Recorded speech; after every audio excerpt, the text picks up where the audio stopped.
Alright, we'll have to see if this is working. Hopefully it is. Hello everybody. Dusty here. In my dungeon. Oh, now you can't see me. Now you can see me. Okay.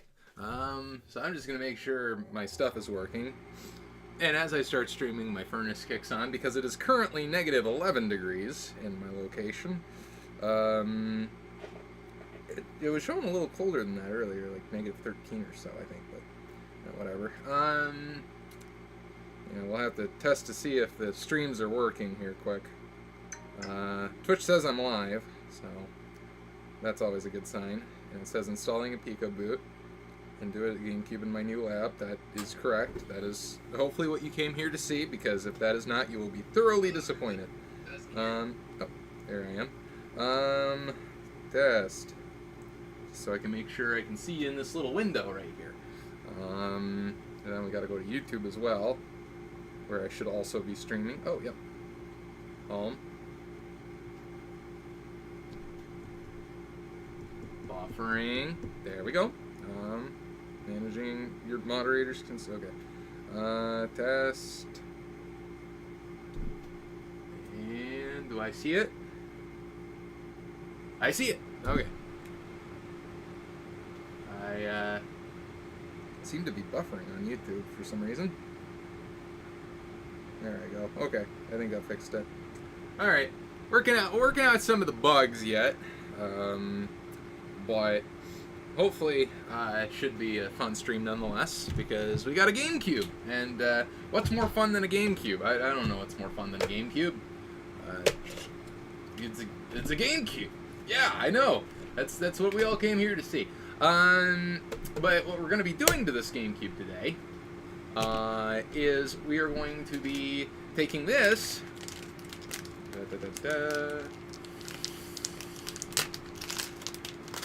little guy right here, and this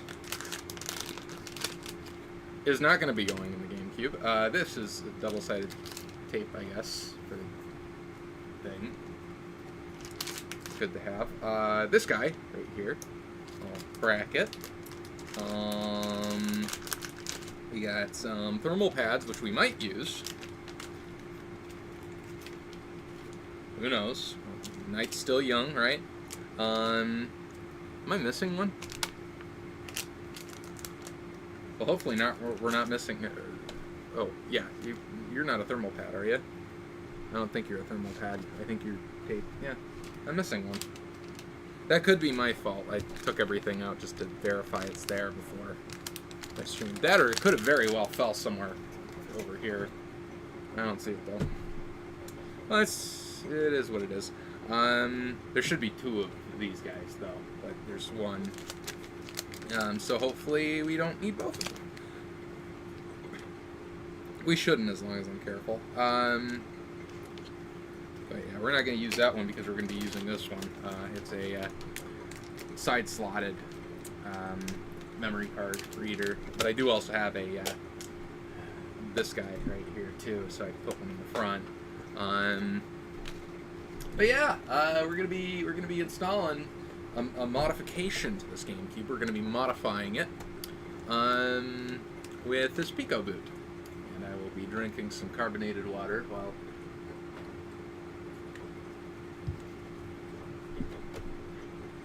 We are winding up here, but yeah, so I guess we might as well go ahead and start cracking this. Are you missing a foot? No, it's just unlevel. Why are you unlevel? These are like rubber, or not rubber, plastic. These are plastic. Why are you unlevel? You're not unlevel on there. And why are you unlevel on here? Yeah, alright. And that's something. Anyway, I suppose we can go ahead and start trying to get this sucker apart here. With some screwdriver implements. We got to have a game bit for this. Naturally, the right size of game bit is what we need. And is this going to be deep enough to make this happen. Yes. Sweet. Oh, that is the sound. If you didn't hear that over my furnace, what is the base level of my noise? Hopefully, if somebody is here, they might be able to tell me if the sound isn't horribly dreadful. Yeah, that is the sound of a GameCube that has never been opened. Those little cracks right there. Oh, that sounds good.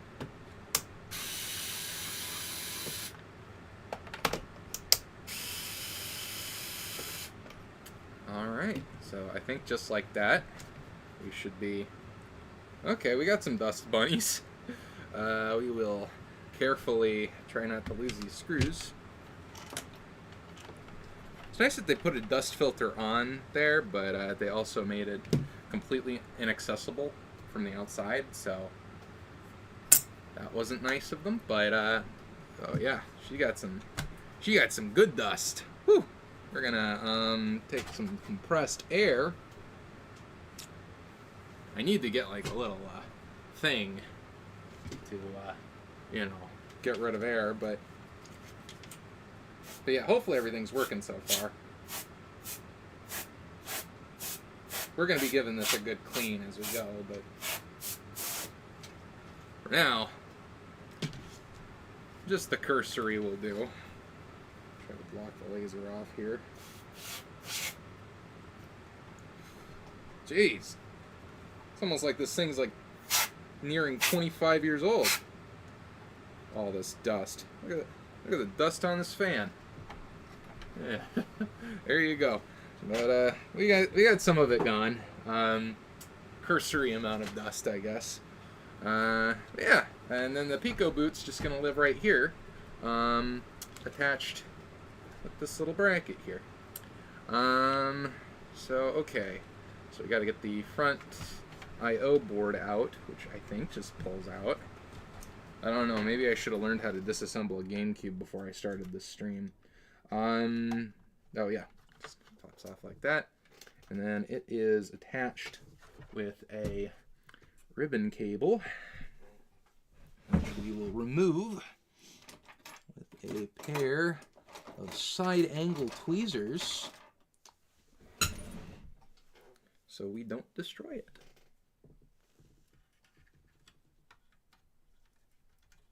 Ideally. I didn't say they were good side angle tweezers.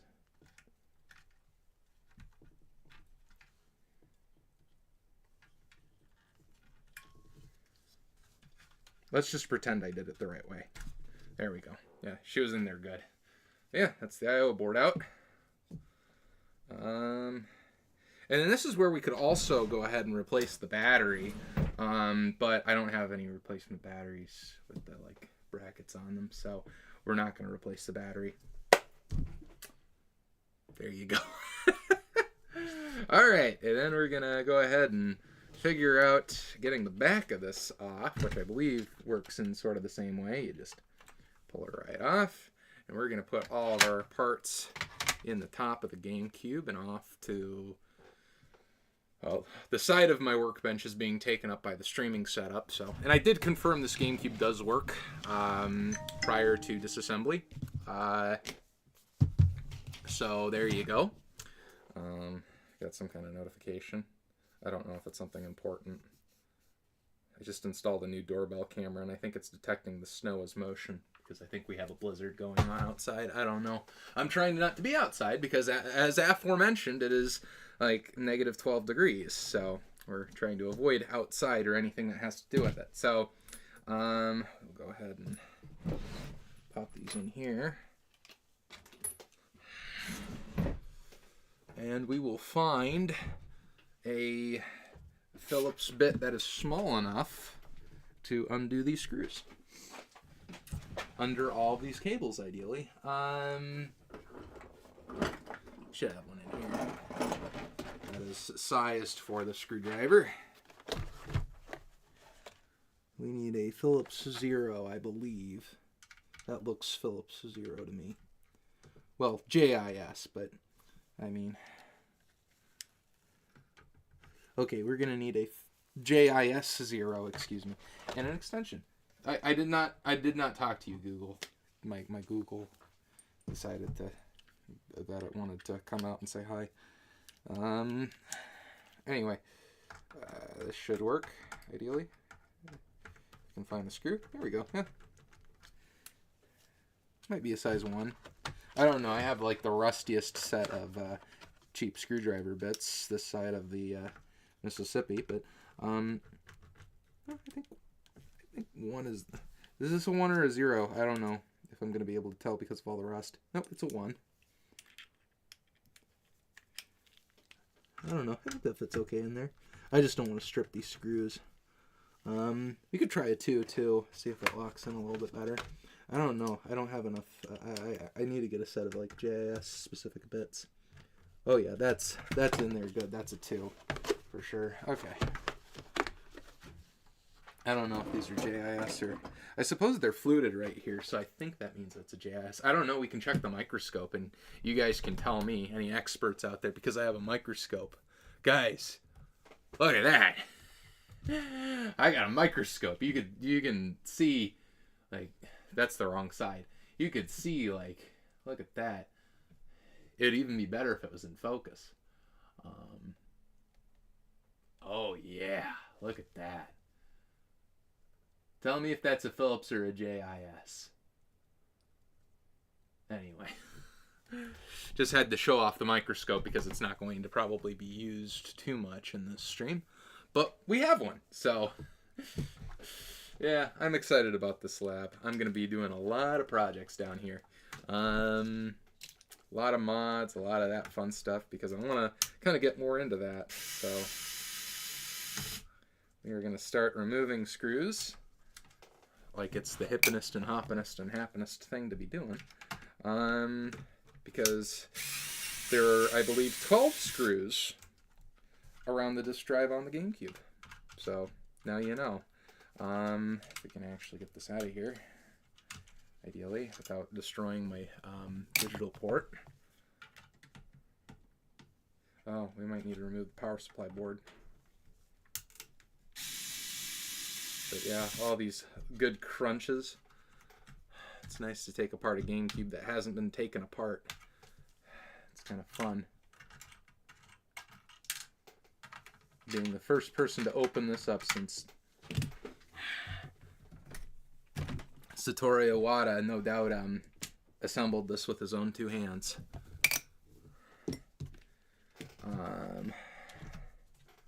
How do you come off? There is a way. I believe it's a screw here. Maybe.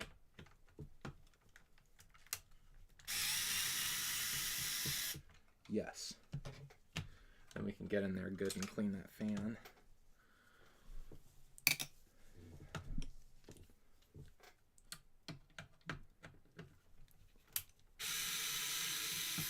I've watched videos on this, but I have not done one myself, so this is going to be exciting little... grab my tweezers here. I need to find some tweezers with like a little bit of grip, because I have big burly fingers, and maybe I just need to put electrical tape on some of these, but I have big burly fingers, and it could be very dangerous doing these with my 2 fingers. Yeah, see, they just don't get enough purchase on there. So we gotta go in and pull on the cables, which isn't ideal, but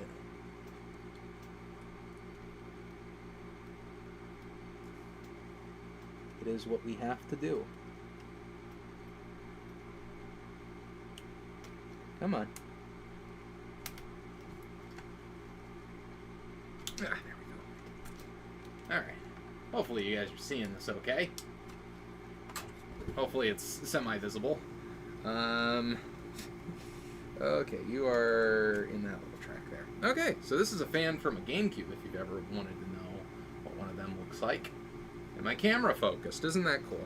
We're gonna put you in there, and we're gonna leave these out. See, I already bent them, because they're so cheap. It's great. Yeah, There's a part of me that wants to invest in like super nice tweezers, just like buy once, cry once kind of thing, but for now I just have cheap sets. They do the job. I mean, they tweeze, but they don't really do the job of like removing ribbon cables or things along those lines. I really should have brought a pillow. I'm sitting down on an organ bench. That is not the most comfortable situation. I was looking at buying a lab stool, but it's hard to find any like proper ones that are the right height and that kind of thing, and that look like they would be comfortable. Because I plan on doing work where I sit down here for a couple minutes, so you know how that goes.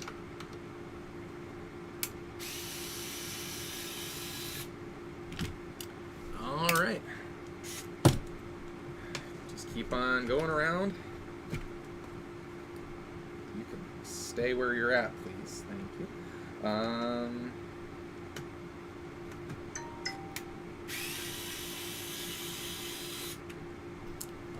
But yeah, as I had mentioned, planning on doing quite a bit more streams like this, where I just go in, do modifications, that kind of thing. Because for this one in particular, I want to be able to use a Game Boy player. And I don't want to buy a startup disc because they're inferior to GB loader, as well as the fact that overall, I might actually, my audio should be okay, I think. Oh. It says mute, but right, the light being solid on the Yeti means that it's not muted, which is really confusing. But blinking means it's muted. Okay. Which I suppose makes sense. It catches your attention to say, hey, dummy, you're muted. But, yeah, I mean, what can you do? Okay, so that's 12 screws. I think. I don't know, I'm not that good at math. You should be just about to remove the disc tray, but I think you have to remove those first, and those are probably zeros, because they are tiny. So we are going to grab a Phillips 0 screw head here, put our Phillips 2 back, because we try not to lose tools down here. Okay, and unscrew.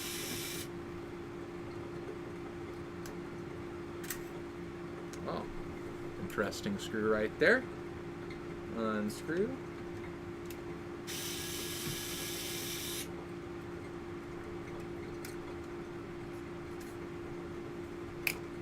We can just set these off to the side for now. I know they have to be removed, so we're going to remove them. I don't know if they have to be removed yet. I don't know if you pull the disk drive off first usually, but I know this is part of the process. Okay, this, and that goes there. Okay. So now we should be able to, yep, look at that. Disk drive is off. Just that easy, right? What isn't easy is finding a place to put it. Okay, this should be fine right there, I think. Okay. That should live fine right there. We're gonna go ahead and spray this off with some compressed air because it is a little filthy.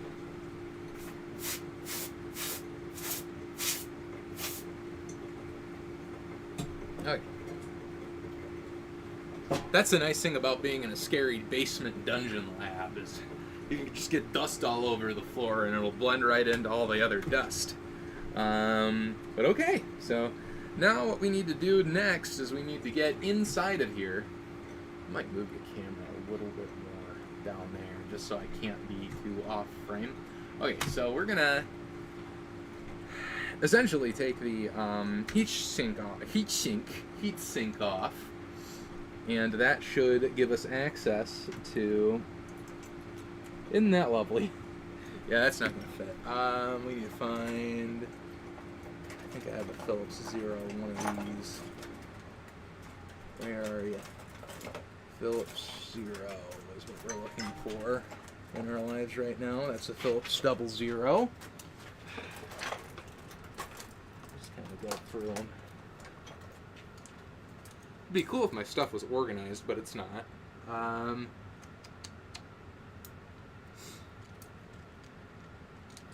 You are not what I'm looking for. You are also not what I'm looking for. Phillips 0. There we go. We got there in the end. Okay.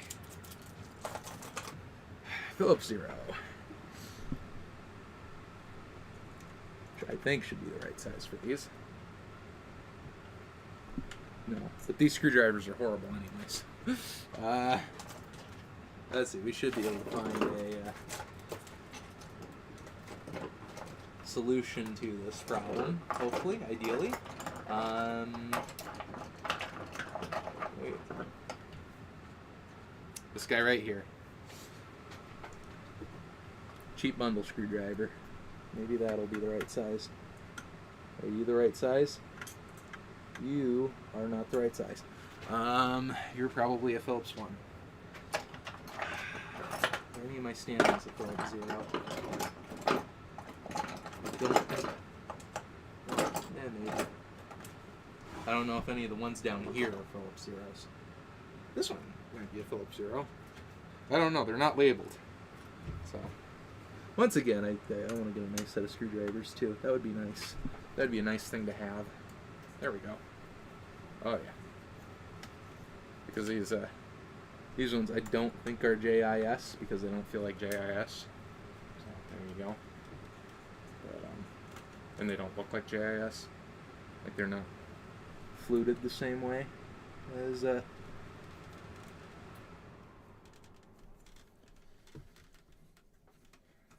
JIS should be. Hey, maybe you guys can hear now because my furnace decided to shut off for a second before it turns on again because did I mention that it is ridiculously cold right now?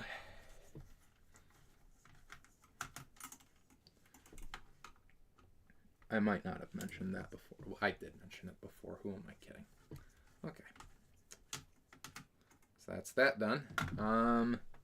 Then that leaves us needing to figure out a way of getting these out of here. These ones are going to be easy because I can just take this. There you go. We'll put those on that side of the big magnetic parts tray. And we'll figure out, will this transfer enough magnetism? Yes. Dusty tech tip right here. Is your screwdriver not magnetic? We'll make it magnetic.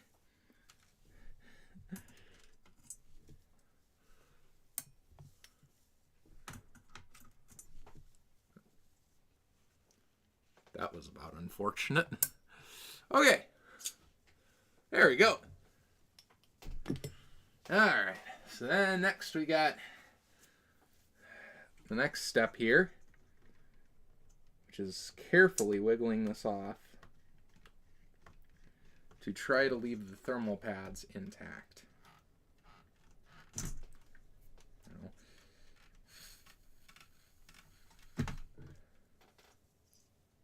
Okay, look at that. Thermal pads are intact and they look fine, so we are not going to replace them. All right, and then here we have our canvas, the inside of a Gamecube. Yeah, but one thing we might go ahead and do is we might figure out a way to remove the bottom of the Gamecube from the Gamecube because it's kind of filthy. So we're going to give it a good clean. Something this Gamecube probably has not experienced in its years of existence. It's on there good. Are there screws down here holding it together? You can just see all the dust just coming right off of it. Yeah, we can. This will give us a good opportunity to like blow it off, blow it out through through the bottom and through like you all know what I mean. We're just gonna give it a good blow with some compressed air.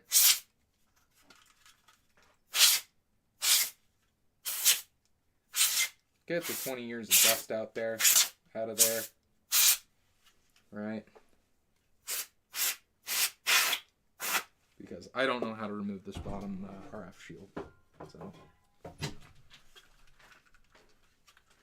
then we're also going to probably take some alcohol.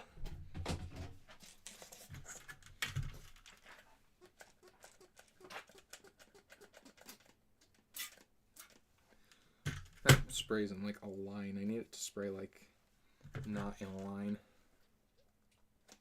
I don't think this one does that. Well, that's disappointing.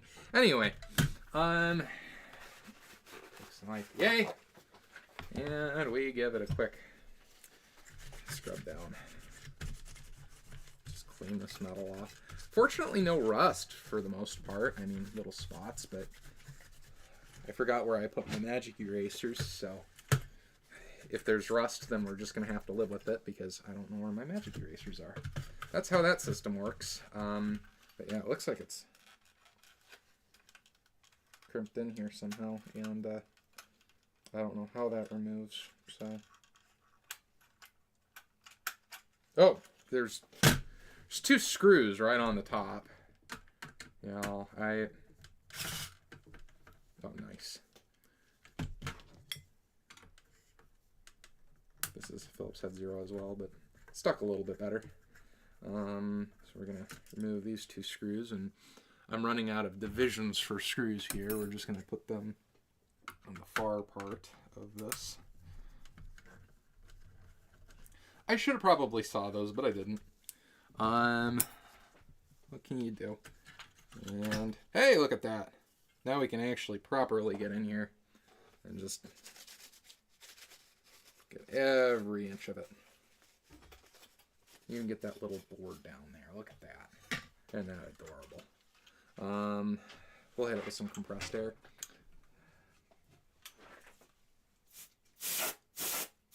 Just the whole thing. Just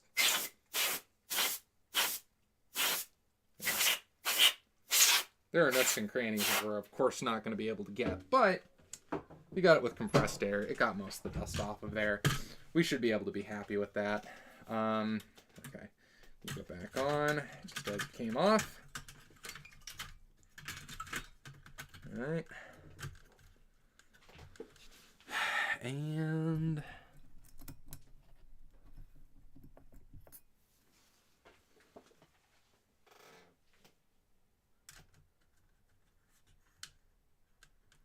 we're gonna screw these back in. Ideally not cross-threading them in a perfect world. Okay, look at that. Easy peasy.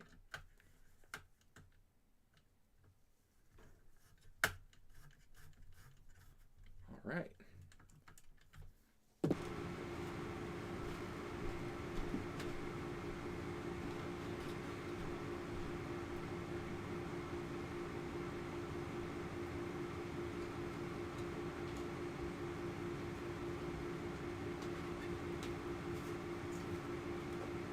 Joys is setting up a new lab. You forget to bring everything you need down. Gotta blow my nose quick.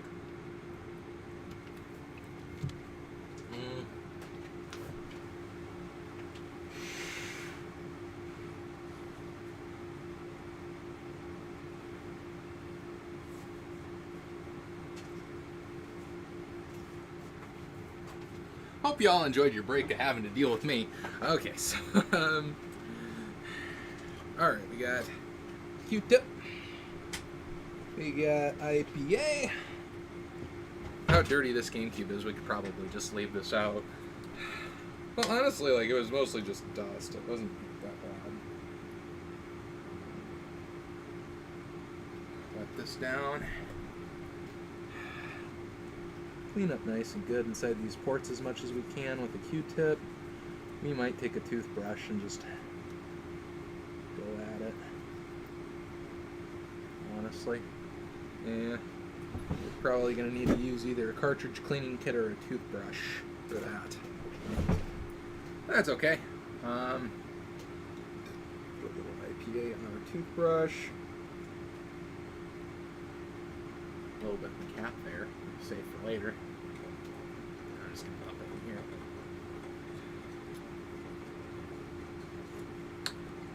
There we go.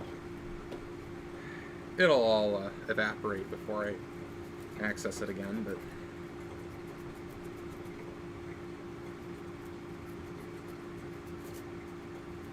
let's get in there with some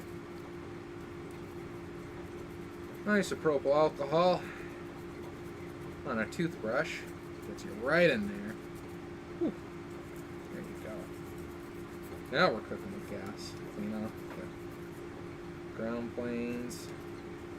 Might as well go ahead and clean out the board too a little bit. I'm going to refrain from the refrain from the chips.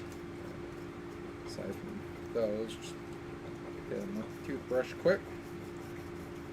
Brush off these ports here too.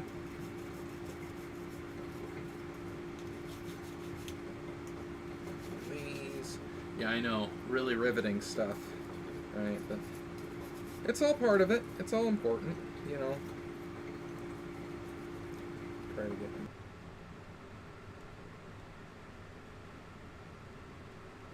Shaky. This is 28, it looks like. It's either 26 or 28.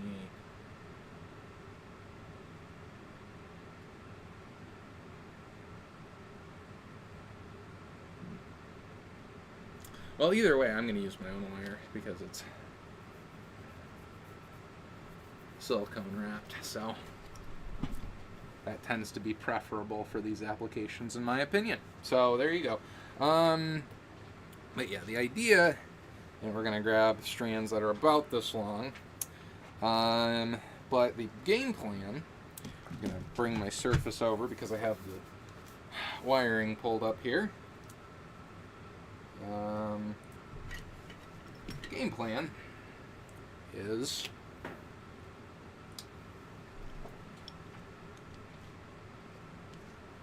really just 1, 2, 3, 4, 5 wires. So it's a 5-wire mod, pretty straightforward. And it all wires to this stuff down here.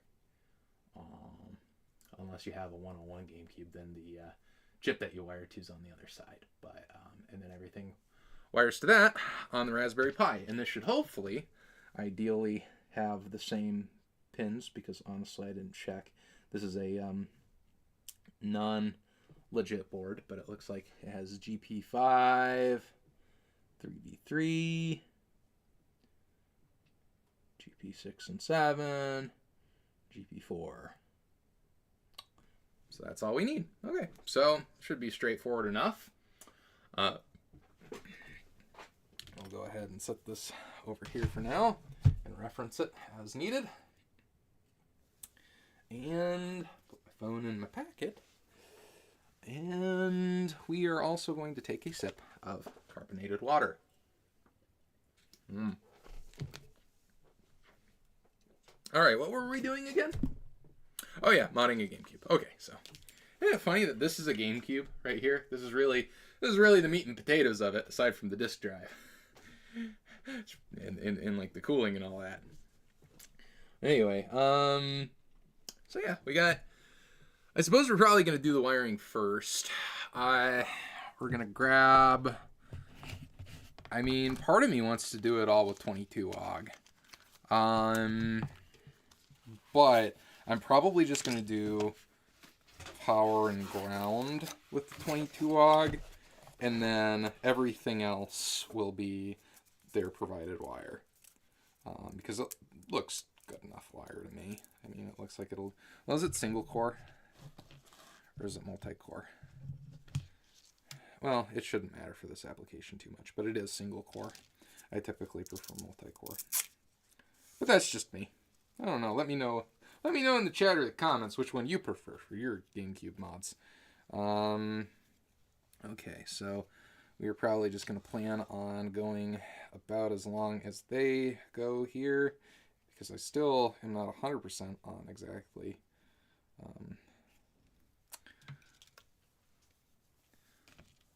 Like from what I read for the reviews of this kit, the wires tend to be generally plenty long enough, so we're probably going to go the length provided.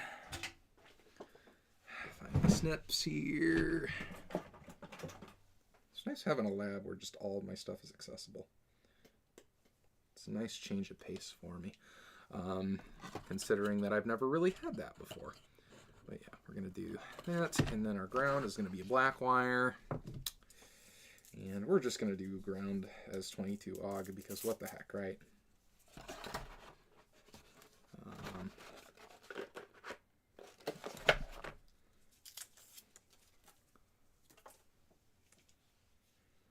Do the same length. But yeah, if you run all of this as, you know, thicker wire, then you might run into issues with clearance. So I'm going to instead run it with just these is 22 AUG, and then the rest 30. And that should do the trick.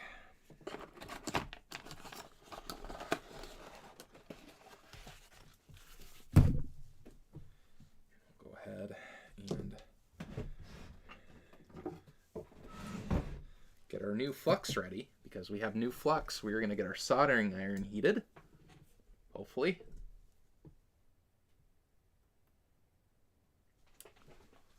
Wouldn't that be an anticlimactic? Okay, it kicked on. It just took it a second.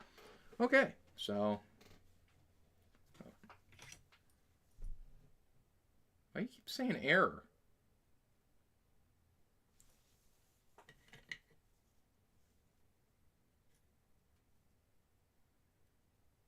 It's confused.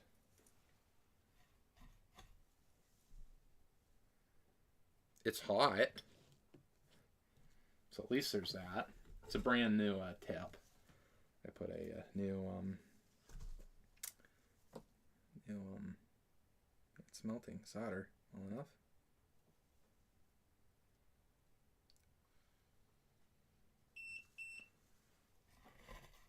It keeps on flashing error. I don't know why.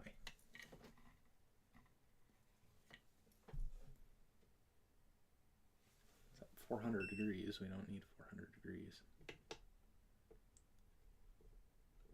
We need like, how about we start at like 310.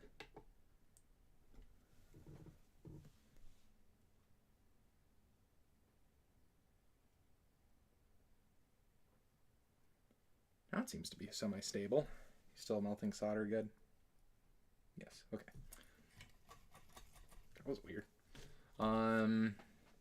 Okay, so we've got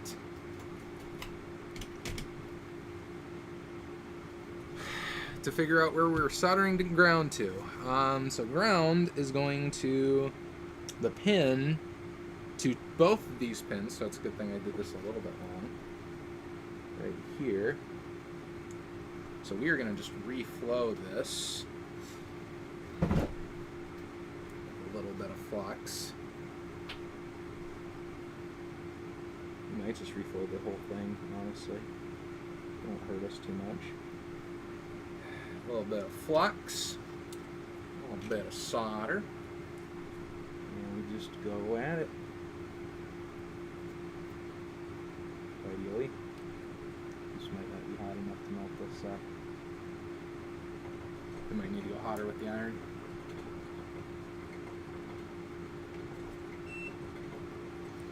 Give that a try.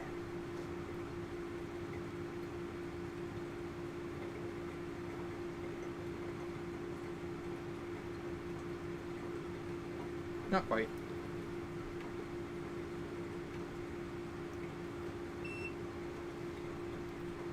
A little bit hotter. Oh yeah, now it feels like it's kind of starting to go. How about you? That one's gone.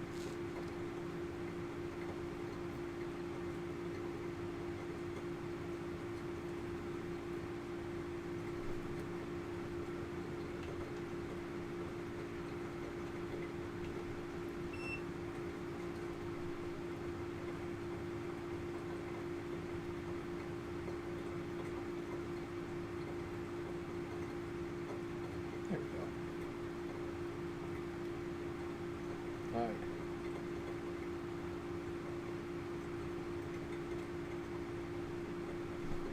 Oh yeah, that's working. Okay, so then it says we need to solder both of these. Yeah, all these must be ground. So this is ground now. But these are all ground.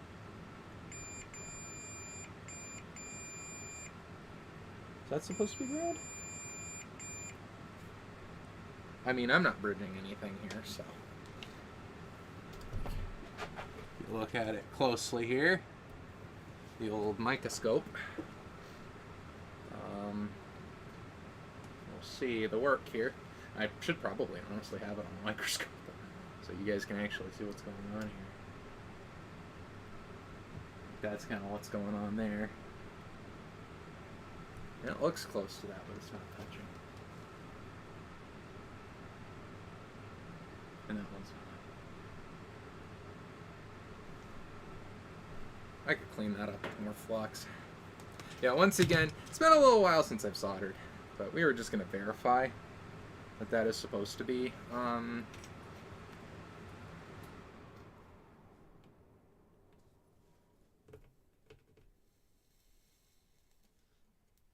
and went to sleep. We're going to verify that that is supposed to be all continuity with ground.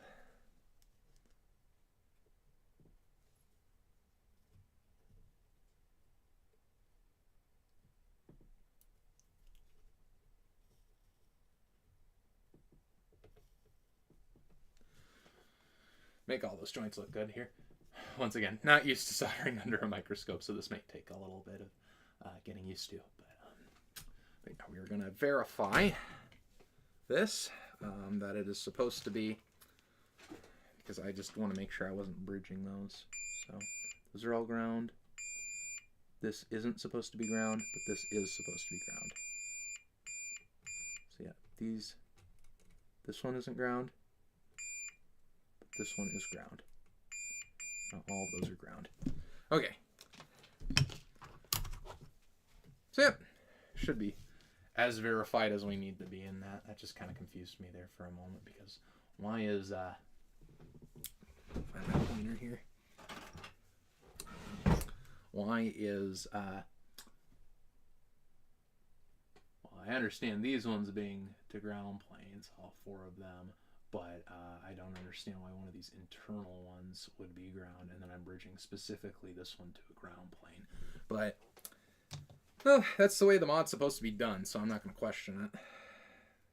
Whoever designed this mod is probably much more smarter than I, so... is there a way to point this out a little bit, just so I can kind of get a little closer to where I'm supposed to be? Okay, so we do that. This. That should be good. Okay, so we are gonna go ahead and do the soldering again, and I just want to verify that I am soldering to the right spot. I assure you the rest of this will go smoother. Okay, so these points go to ground, or this point goes to ground. We'll put down more flux, and we will take our wire, and we have the most space this way, so we're going to go this way with it.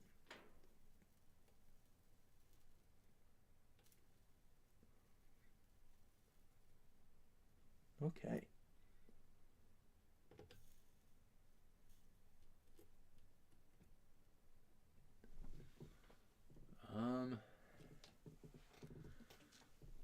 That flowed into that. Try this again. But a little bit further.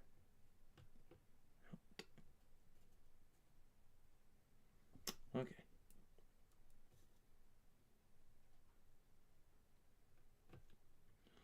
Just trying to get this in a way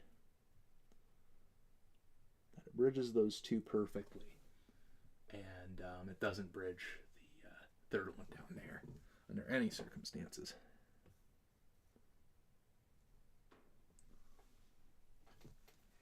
I want to make sure that I didn't end up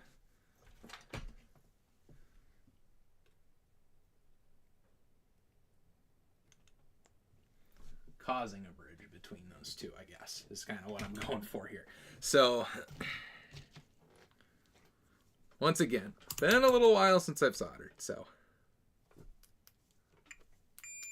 Okay, so we're just going to verify.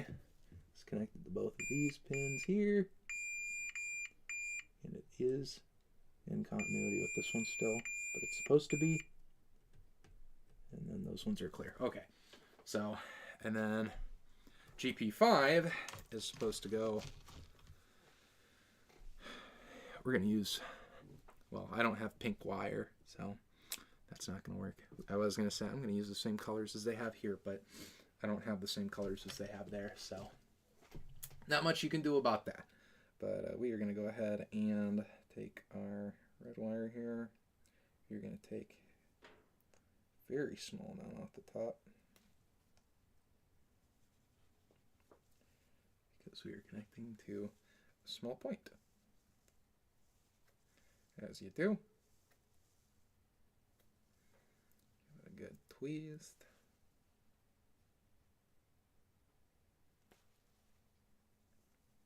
A little longer than it needs to be. It's okay, we can always clip her down. Alright. Then we flux it all up. Grab a little bit of solder.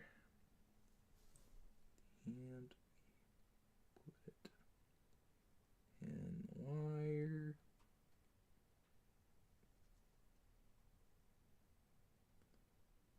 Where it belongs. Alright. Yeah, it's not grabbing a lot of flux doing that way. This flux is kind of hard for this small wire. That got some. That looks good. You can't see how good it looks, but it looks good. Trust me.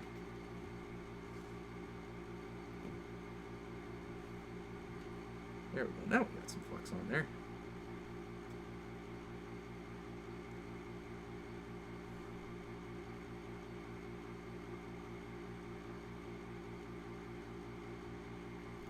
That looks good. Okay. Good transfer, good flux. What more can a guy want? So it is the third one, excluding the ground plane on this side. 1, 2, 3. I'll put some flux down on my board, but what can you do?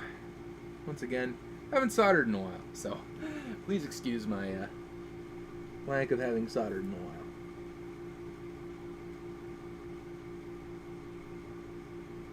That looks like a good connection, I'd say. Yeah. See, this is the one worry with soldering streams for me, is I'm a little bit of a perfectionist, so I think we want all the wires going out this way, if I remember correctly. No, do we want them going out that way? Well, the board sits up like that. Hold on a moment. Yeah, the board sits up like this. And it goes on the left side. So yeah, we want them all pointing like right over here, I believe. So that should be good. We got two beautiful soldering joints right there. What more can a guy ask for, right? Okay, and then we are going to reference our guide here to find where GP5 goes, which GP5, so we got this green one, this yellow one, and this purple one. So green is gonna be, okay, so how do I want to do this in a way that I'm not going to, that one, orange is closest to yellow than the other colors, I think. Listen, we're just going to do GP5 is going to be green, okay? GP5 is going to be green, GP6 and 7 are going to be yellow. Wait. There's supposed to be 4, isn't there? Oh yeah, GP4 is going to be, well, okay, so purple's going to be blue. orange, peach is going to be yellow, orange, peach, and green is going to be pink. Okay, that's a way that I can make sense of it in my head. We'll go that way, okay? We'll make that work. We'll put some flux on this. Some solder. Just pre-tin it a little bit, as I like to do. And GP5 is going to be put a pin down into the side there. So the one over from the red there. We're gonna put some new flux down. And which one is the one I just put 10 on this one? Okay. So this one here. Beautiful. I wish you could see that one. Look at that. Perfect. Okay. And then we can go ahead and take our flush cuts. And snip the end off of it. So just take some material off of there, because it doesn't need to be there.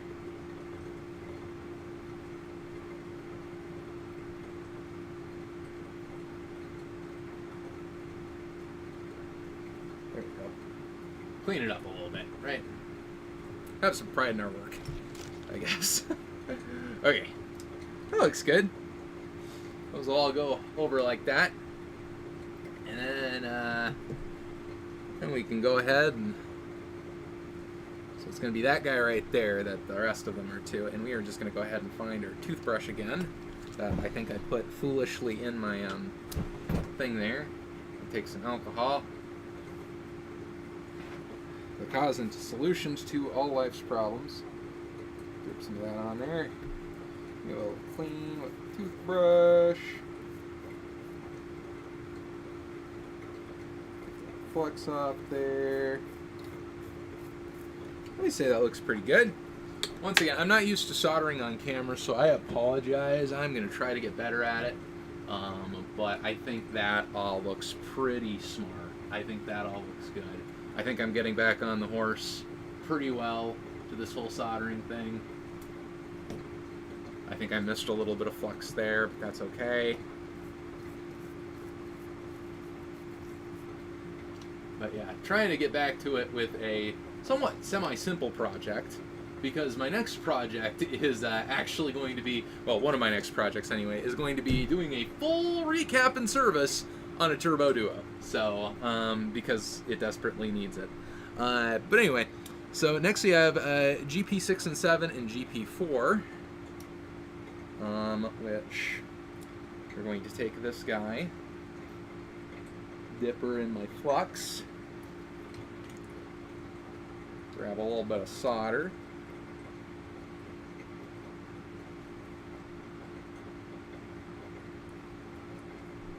and then we got to figure out, so that's going to be right there, so we got to get in there, get in there.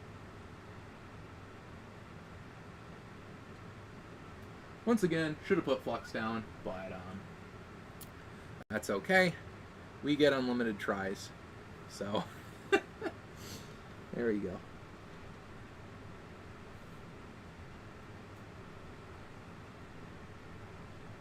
Just like this.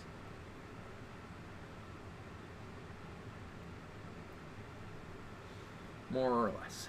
Once again, maybe should be using a pair of tweezers for this, but it's been a while since I've soldered, so don't judge me too much.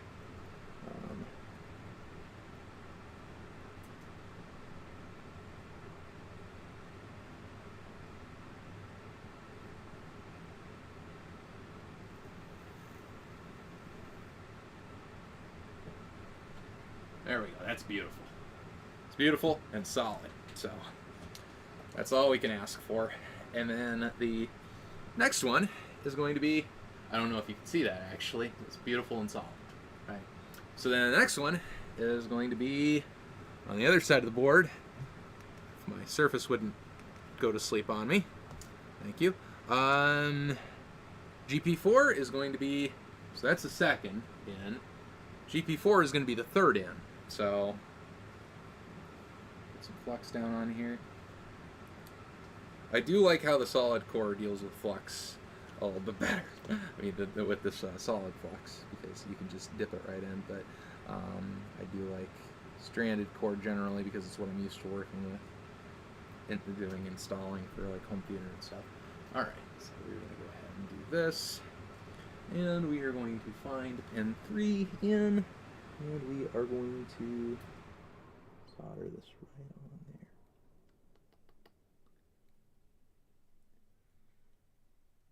We're also going to put flux on the board. Once again, please excuse the fact that I haven't done this in a minute.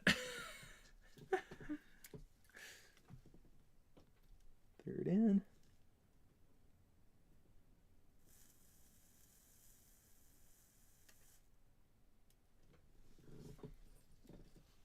And once again, please excuse the fact that you can't see anything because I moved the board. But yeah, there you go. That's good.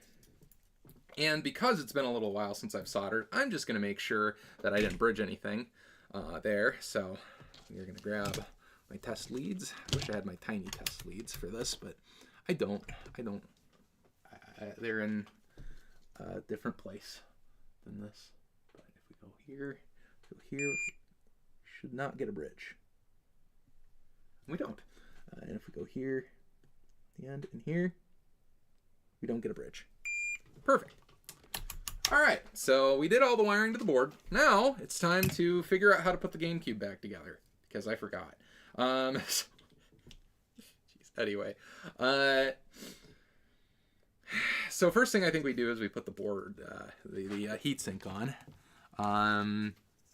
because we let it dry out long enough, and it just goes straight on.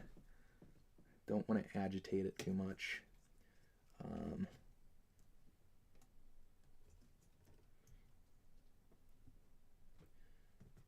Because those pads are on there, and we can go ahead and move to the big camera for this.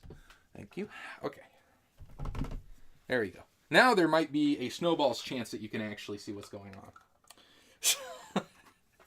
Anyway, put my lid back on my flux for now. So that's the actually hardest part of the soldering by far for this project. So if you were thinking about doing it yourself and you saw that and you're like, I don't know if I can handle it, you know, that's the hardest part. So you just have to make it through that, and then everything else is easy. So I believe these are the right screws for this side, and we used this screwdriver to take them out. So we're going to use this screwdriver again to put them in. Isn't that funny how that works? Oh, this screwdriver I guess is magnetic now. That's cool. Oh yeah, it was in the bottom of the Gamecube, right? I forgot. We can't lift it by that. I also forgot. Okay, so I believe it goes like, there's a way that this goes. I just don't remember what it is. What is the front of the Gamecube? It goes like this, I believe. Yep, it's like this. So go like this, and yeah, that all lines up and adds up. That just nestles right in there, and then the heat sink screws in on top of that. Easy peasy. Geez, yeah, I make something that is nominally difficult look extremely difficult. So if you like that, make sure to like, comment, and subscribe. It's still not going in. Are these the right screws? There's 6 of them. That should mean it's the right screws. Or is that... No, these should be the right screws. I had an order to them. Oh. Yeah, usually it helps if you actually seat the board all the way down to where it's supposed to go. That can tend to help. Little tip there. That one's free. Just like that. We got a screw back in, which is good. Do the other side now to create some kind of pressure equilibrium. more or less. That's good and tight. Good and tight. That's what we want. Not crazy, but good and tight.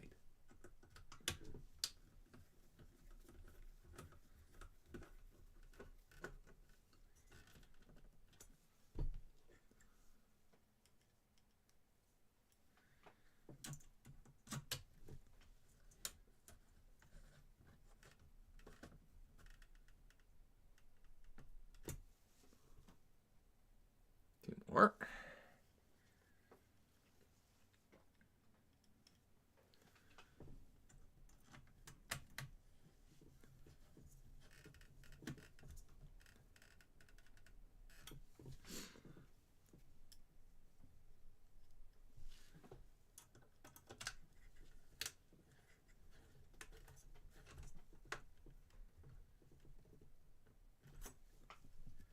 All right. And then I believe they just wrap right through there, if I remember correct, when the CD drive goes back on, which I believe is now. So take the CD drive, because we should just have the 4 screws there, the 12 screws. Well, we had long screws there for something. Oh yeah, the long screws are for those. We have 4 screws for something else. Oh yeah, the taking apart the GameCube, right? We're taking the bottom of the GameCube, or the top off the bottom, or whatever. But yeah, those do go through that little space right there, so that's good. So we are actually going to refrain on that for now. We are going to clean this drive assembly. And yeah, we didn't pinch any of the wires at all. We could have probably even gone 22 AUG for all of them, but we didn't. So I forever have to, fall asleep at night knowing that I could have used a thicker wire when I didn't. So I don't even know how I'm going to live with myself, to be completely honest with you all, but that's just part of life. Sometimes you make mistakes. Sometimes those mistakes are huge and massive and terrible, but you know what? You don't come back from it. You just lurk on them for the rest of your life. There you go. Look at all this dust. Or parts of cloth, depending on the way you look at it. Well, both, really. Mostly my cloth, though. A lot of sharp edges on this. Probably even some pieces of my finger at this point.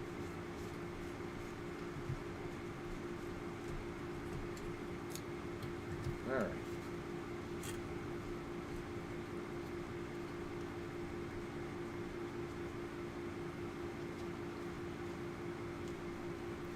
Yeah, honestly, hadn't soldered in like a year and a half, but it is kind of like riding a bike, so got right back into it. And right back into it with some micro soldering, no less. Well, semi-micro. They're not the smallest chips in the world, but when the chips are as big as the wires that you're soldering to, I consider that. And I like to count that as micro soldering, okay? Just let me have that. Okay, so put a little bit more fluid on my cloth here. And we're just going to keep on going through. There's a good little bit of dirt right there. And agitating. And then we're probably going to go through with a brush and get the rest of all of this schmutz off. Because, yeah, this GameCube is a living example of about 20 plus years of schmutz. So we remove schmutz when we see schmutz, so that it can be, left to rest for another 20 years of no schmutz removal. You can't see it, but I'm cleaning schmutz. So there you go.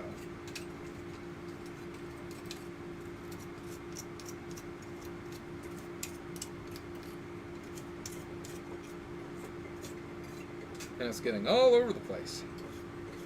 You might, it's kind of a philosophical question to ask, like, how one GameCube contains so much dirt. But I think I know what I'm going to be doing to my childhood GameCube soon. It's something very similar to this. Not a PicoBoot mod, because I don't want to modify my childhood GameCube. But I want to keep it, preserved, right? Whereas this Indigo GameCube, there's a million of them. Well, when I say there's a million of them, there's probably way more than a million of them. But, yeah, I believe that's what we call in the trade good and clean. Good enough for me. Alright. So now, I mean, it's as close as you can get pretty much to a brand new GameCube at this point, I think, so we'll take it. We just want to wrangle those cables around there. And then we're going to hold it together like this to install our PicoBoot mod. So, in our PicoBoot mod, I believe is going to be going... So there's the fan connector. Here's the... Oh, yeah, this needs to be done now. Just spray it with compressed air and then spray it with alcohol. Oh, God, it's getting everywhere.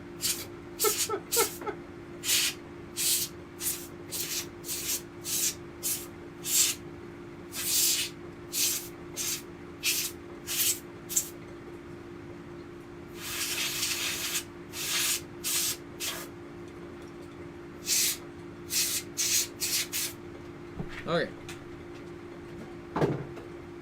I'd say put a little bit of alcohol on her.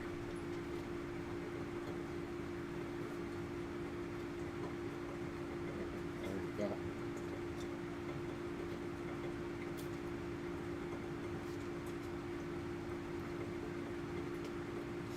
Just damp enough. Get her in the nooks and crannies. Try not to get her in the motor though. With the fan, that would be bad. Well, it's not conductive, but probably all the stuff that it's carrying in there, because it's just caked in dust, is probably conductive. So,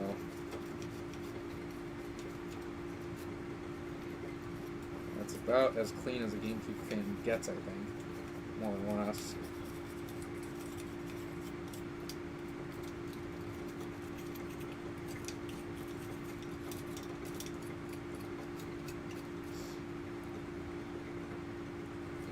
Oh, there's still some stuff on that fan blade.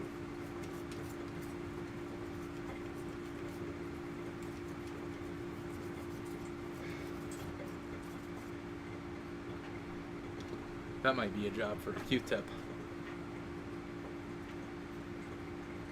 Oh yeah, that's getting in there. Good enough anyway. About as good as it gets, I'd say.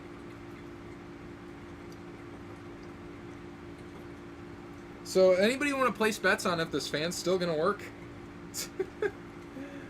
This needed to be done, though. It was just downright awful. He's like, well, you saw it. You saw how bad it was. You saw, like, I got dust all over me from this freaking fan. I'm going to have to wash these clothes. I usually don't wash my clothes. I'm going to have to wash these clothes. Okay, anyway. But yeah, pretty much how this is going to work is this is going to sit right back here, and then the PicoBoot's going to live... Where's the PicoBoot? PicoBoot's going to live right here. I believe like this in this orientation. Yes. Or maybe like this. No, we probably want the buttons out. So then we might need to do a little bit of pre-planning here. Where's my 3D printed base thing for it? Where did that go? Right here. So that goes on, I believe. Oh, it holds it probably like this. Oh yeah, holds it like that. Like that. Alright, so I'd say that's a pretty decent system. Pretty good place to put it anyway. So yeah, we're probably gonna want to go with the wires.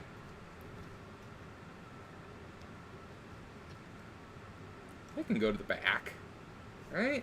You figure. I mean, we definitely don't need nearly this much wire. So we're gonna do a little bit of surgery here, but I'm thinking just keep them about this long, and then they should be able to hit all of the points easily. Oh yeah, and they sent heat shrink wrap for this too. so we'll use it. If we can manage to take that off. Okay, alcohol can go on the ground. And we are going to grab this right here. We kept all the wires. I think my wires are more consistent link with their wires than their wires are. So there you go. Anyway, so we're going to do this. And then it's going to go right in here. Right? It's going to live like that. So we're going to go ahead and heat up the hot air rework station. Ideally getting the cable untangled. And we are just going to grab a small tip for it. And we are going to power it on. Air level doesn't have to be that high.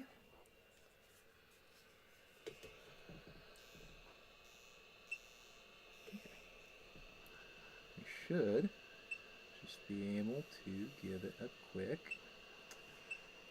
shrink.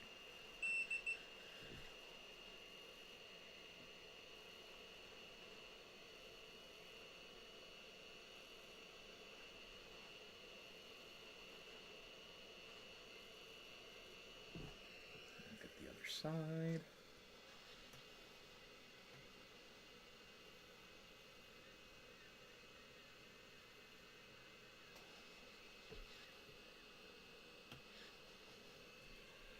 Okay, beautiful.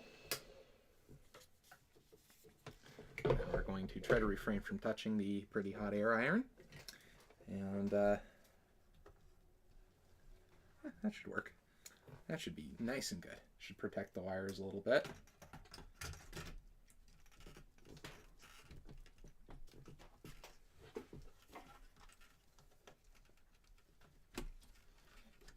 It's sitting as flush as it did before, for the most part.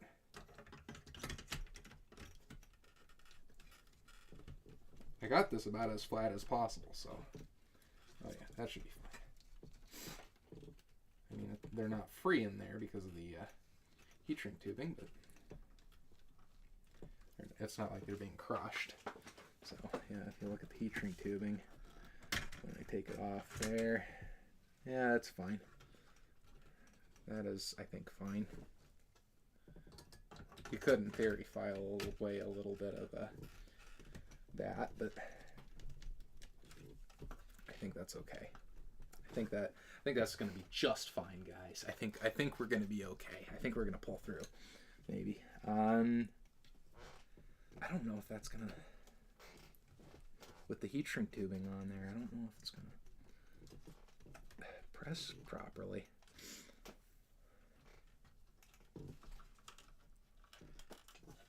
I don't know why, too. Like, it cleared. Like, I mean, this didn't add that much height to it, did it?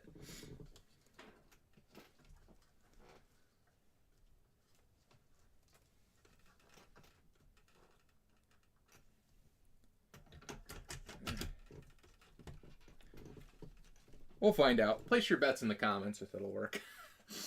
Okay, so, we might end up having to clip that off, but for now, I think we're just going to leave it the way it is. The one thing that, oh yeah, we're going to remove it. And the reason we're going to remove it is because I can't bend that up properly. And that might be installer error as much as it is, you know, design error for the heat shrink tubing. But yeah, we're just going to remove it. He says, as he struggles. And we're just gonna do this. We should just be able to pull it right off, like that. We were halfway there.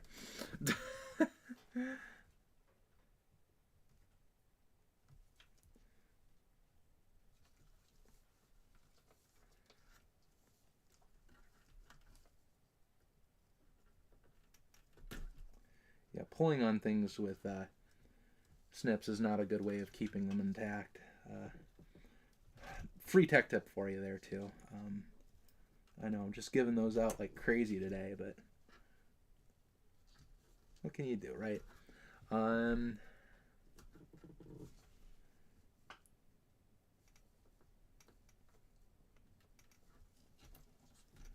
Trying to do this in a way that I won't damage the wire. I don't want to pull on it too hard. So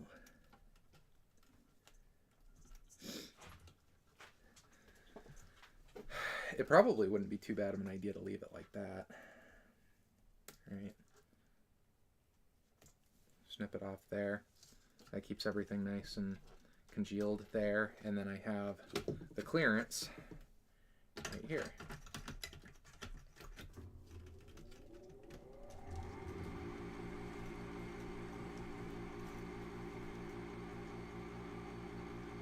For the most part. I might need to press it like... I wonder if I can slide this down a wee bit. See, and then that'll go like that. And yeah, this is kind of marring up the green one a little bit. We're gonna do something like that maybe. Hopefully that'll...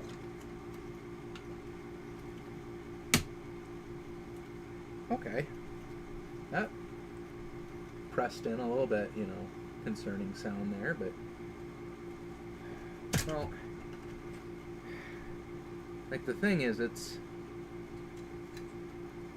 I don't want this to create problems in the future. What I might go ahead and do is bend that up slightly, maybe bend it up, and then just, oh no, because that goes around that pin. Okay, this most definitely does not fit easily, but I might be able to do that. See if that works. For clearance.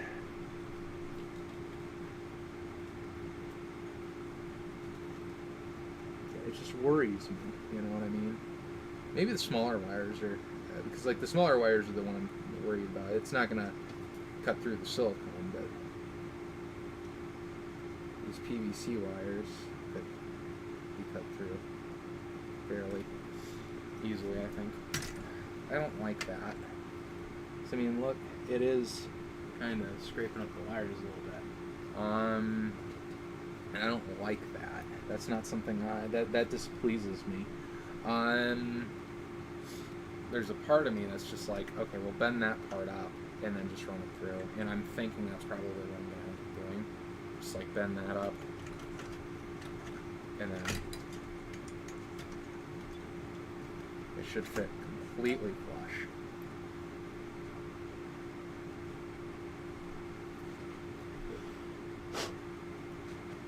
Missed a spot. And clean on the bottom of this. Yeah, that'll essentially make it so that there is it is nowhere near pinched. Right. He says, but the problem is it doesn't clear that then. So we gotta bring that back a little bit. Bring that back a little bit more. Okay. Now it should clear.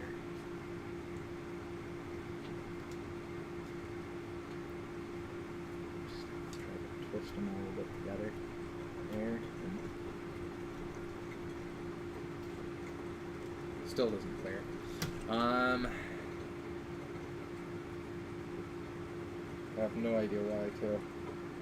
Like everybody else's, it always clears, but mine, it doesn't clear naturally. Like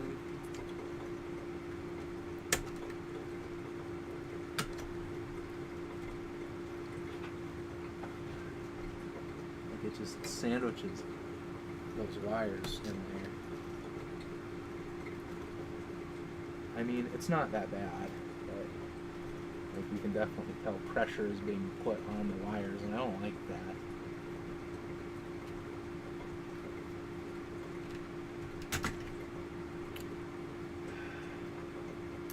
I don't like that at all. bit. Not one bit. Okay.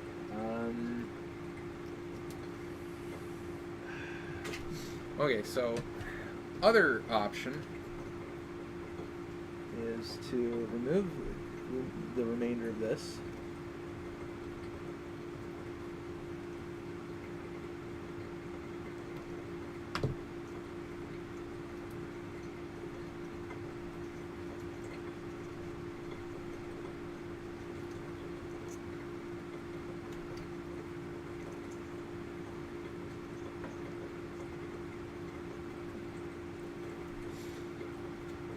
and then just try to make sure to lay these all completely flat and not on top of each other.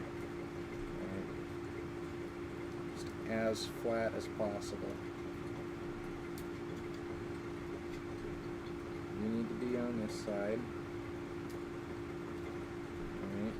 So something like that, right? Almost ribbon cable-like, right? And then pressure down.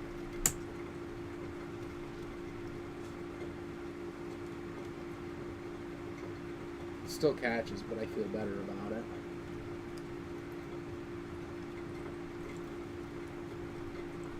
Because it's all the way down, but I'm just not going to screw these in all the way, and I think we'll be fine. That, oh yeah, they clear if you do that. Okay, so we're just going to do that then. That's how we'll go. So now they're, let's see, they can go on a little bit, they can go out a little bit. Just like that. Okay, so next we need the Pico, which I totally didn't lose again.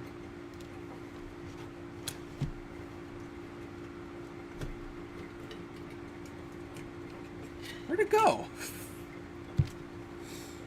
See, this is why we can't have nice things like Raspberry Pi Picos, because they're too small. You lose them. We need to make these mod chips bigger and more cumbersome. There it is. Okay. Perfect. So, and we'll take this. I'm just going to check on something quick.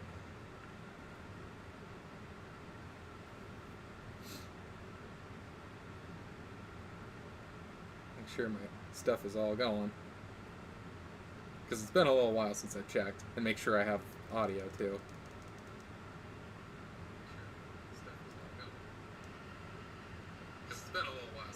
Oh yeah, I have audio.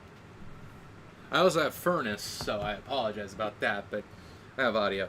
So you can definitely hear the furnace if anything. Some furnace ASMR stream here going.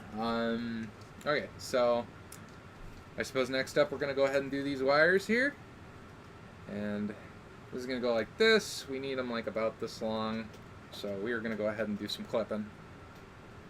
I would say right about here. So you don't want to leave these ridiculously long like they are currently. Alright. That should give us plenty of space to wire to the Pico. Even as high as it can get. So then we're going to want them all facing down and kind of toward here. So we need the wiring diagram. So if there's one thing that irks me, it's when people mod things and they leave the wires ridiculously long. And we don't need ridiculously long wires here. Okay, so we got the 3v3 on the one side, GP4, GP5, GP6 and 7, and then ground on the kind of towards the bottom. So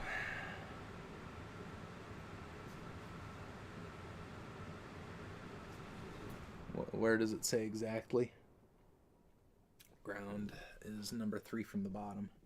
Yes, that lines up perfect. So we're going to go ahead and take this. We are going to go ahead and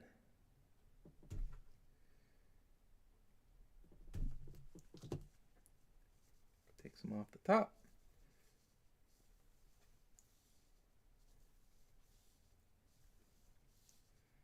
And we are going to take our iron and we are going to take our solder and we are going to put a little bit of solder on here. Like this. Look at that. Beautiful. And what we're going to do, we're going to take a little bit of flux. We're going to take a little bit of flux. We're going to find our flux because I lost our flux. There it is. Sorry about that. I just bumped the camera with my head. And we're going to take our ground. Put some flux on there. We are going to do some soldering, guys. So we're going to do ground like so. Well, actually, we could do through hole on this. Right?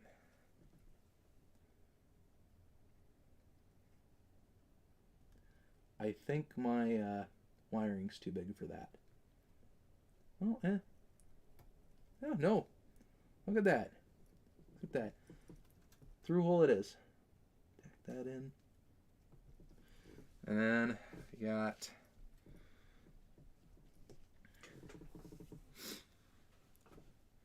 GP 6 and 7.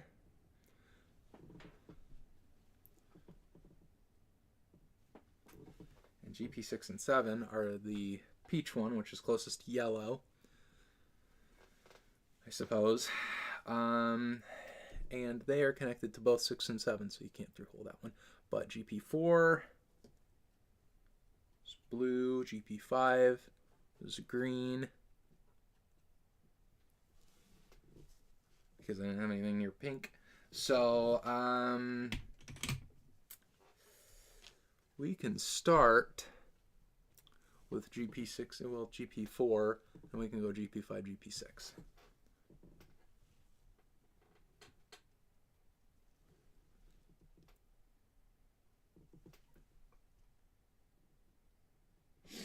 I put the ground on the wrong side, didn't I? I don't know if that matters or not. Dang it. Yeah, ground, 3v3. 5, right? Yeah. 1, 2, 3, 4, 5. Yep. That's okay. We can switch it around. The old switcheroo on her.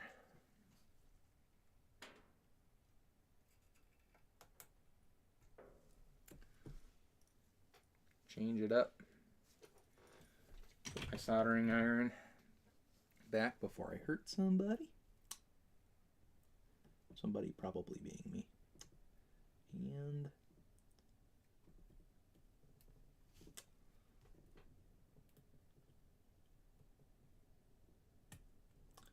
pop that through.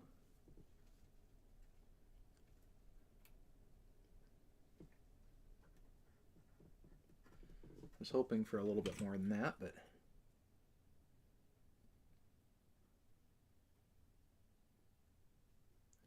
didn't quite end up happening.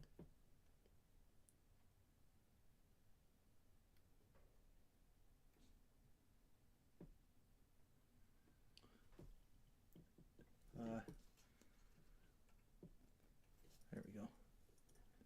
That should be enough. Of course, melt the PVC on that green wire there.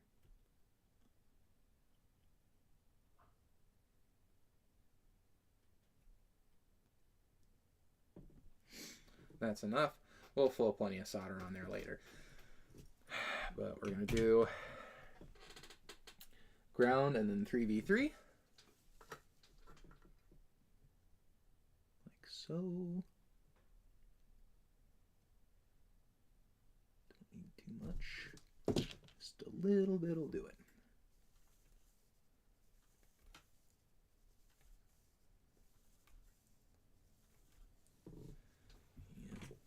Solder on. Well, yeah, we'll put some solder on just to stabilize it a little bit because it's stranded.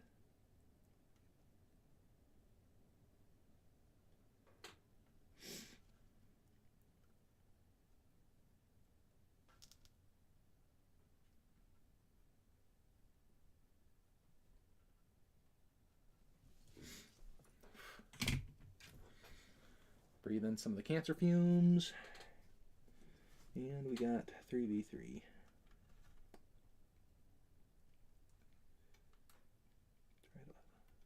Try to in there.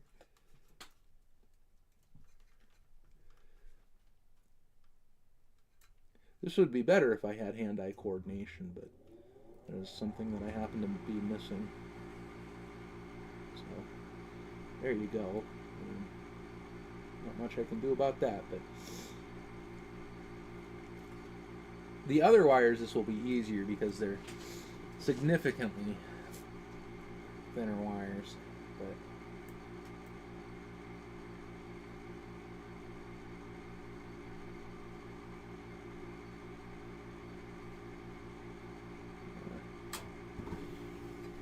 I might have to heat this up to pull it through.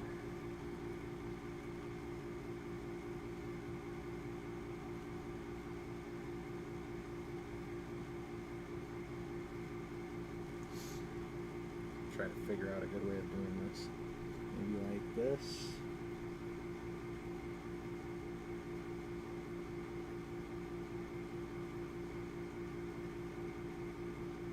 Something like that.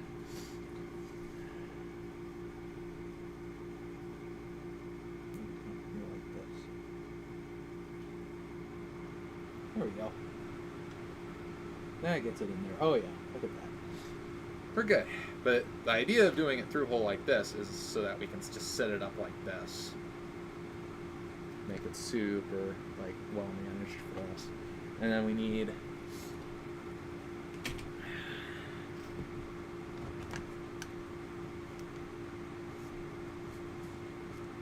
and once again, I know this is kind of going a little slow, but hopefully I will get good at this. This whole, streaming while doing this sort of thing. GP6 and GP7 are 1, 2, 3, 4, 5, 6, 7, 8, 9, 10.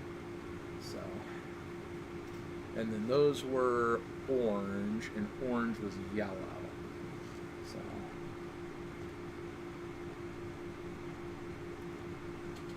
GP6 and 7.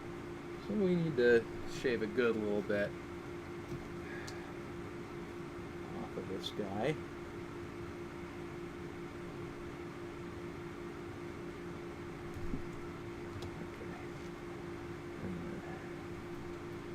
It is going to solder to both GP6 and 7.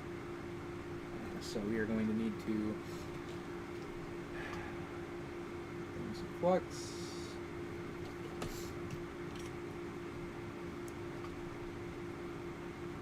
GP6.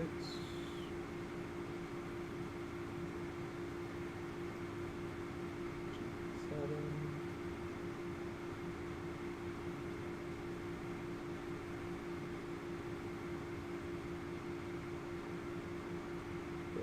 Nice and good.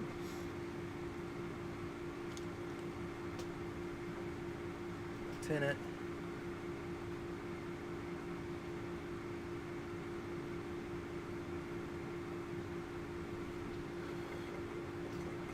And sticker on there. Nice and good.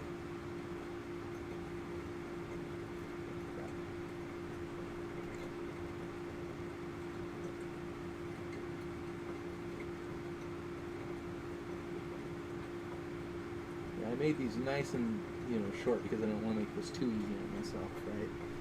So put the microscope down and see how that looks.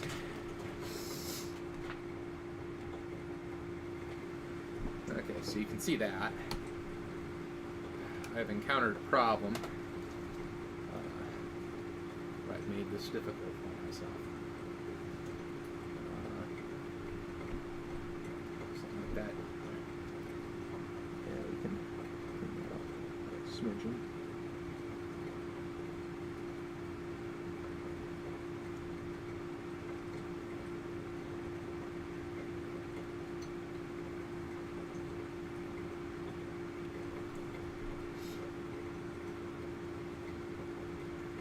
Is that going to cross over to GP8?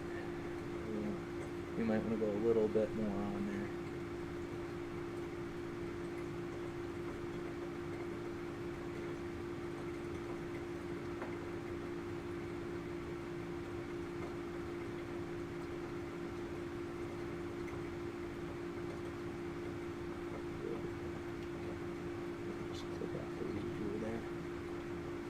Okay, yeah, that should work. That should look nice and good. Alright, And then just clip off this little residual bit here. Ideally. Here.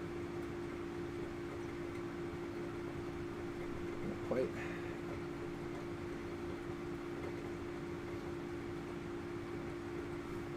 oh, she might be soldered onto that ground. Okay, so yeah, what we might end up doing here, taking this off. And cutting her down slightly.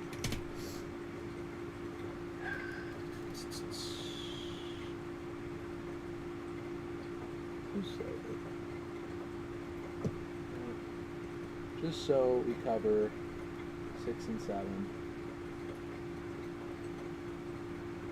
Perfectly. right. That's what we're going for, is perfection, right? I could put more flux down. Let this flux for a minute.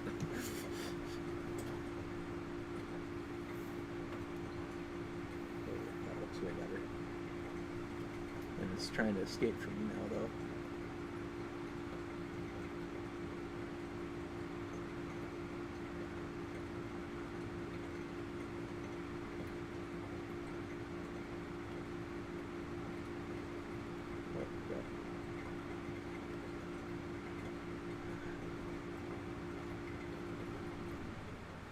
Don't you hate it when the board's like trying to escape from you?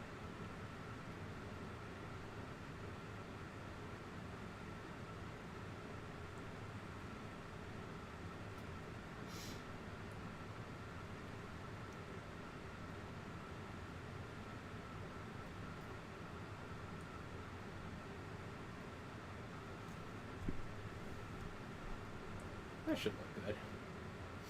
That shouldn't cross over to the ground, should it? It's close. It's closer to the ground than I want.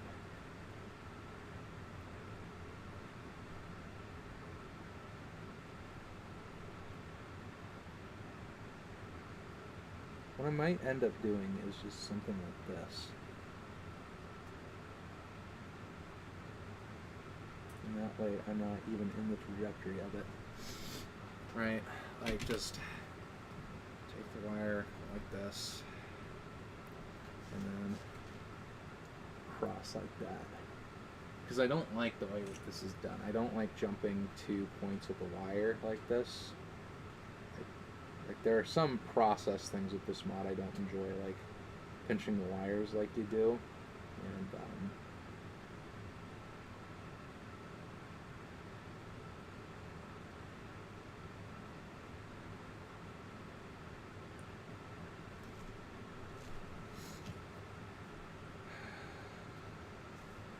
pinching the wires like you do, as well as I'm gonna repin these.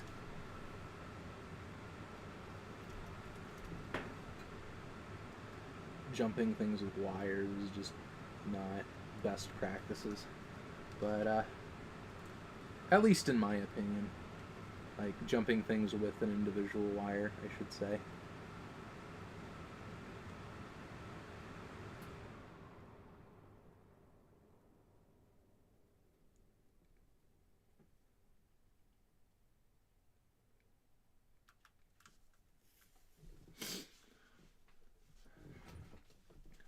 I'd like it bonded a bit better to GP7.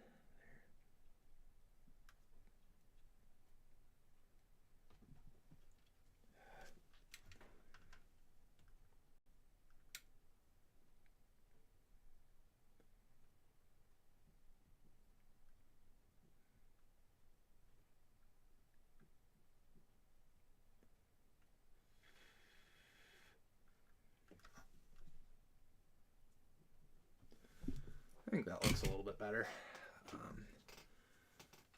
To me, just so we're not running risks of, you know, ever clipping onto that ground, right?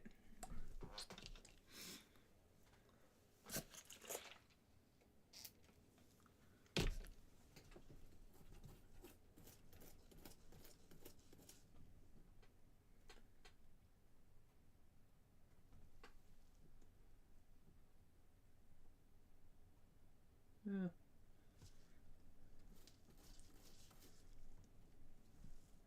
I mean, that way I also have both the planes bridged with solder, too, which I like better.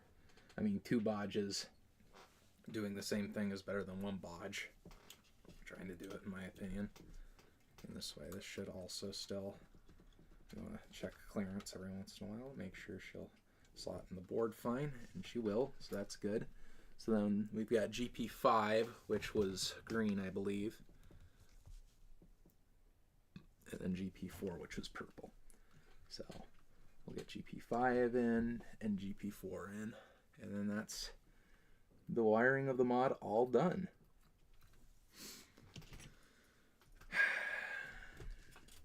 It'd be nice if my solder wasn't running like under a Gamecube, but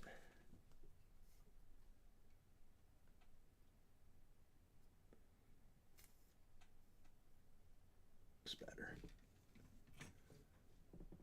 I do also apologize, the way I solder does kind of block things for the camera a little bit sometimes.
That looks fine. Alright. And we're just gonna put a little bit of alcohol on her. Give her a little scrub-a-dub-dub.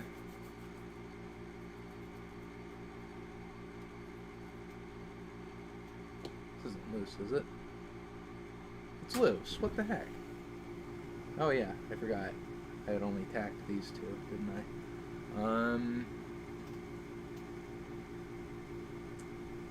Yeah, we should probably fix that. Well, if we're gonna run any of them through Holden, we want it to be ground and power. So.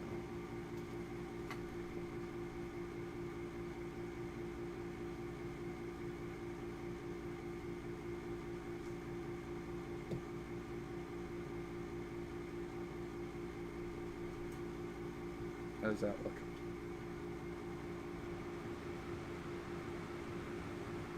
Not too bad for completely blind. I got 50% of them. So that is a win in my opinion.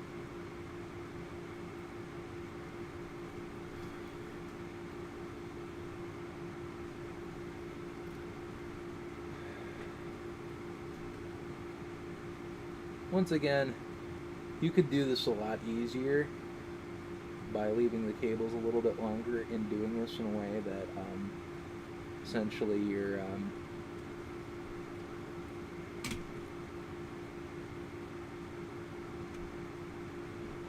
hiding cable, but I personally prefer to avoid that as much as I can. Oh yeah, looking at them nice and close, these ones look good. I'm glad I spent the time I did on them. Once again, for my own stuff in particular, I am a little bit of a perfectionist, so I do have a tendency to overdo it sometimes. So I apologize for that.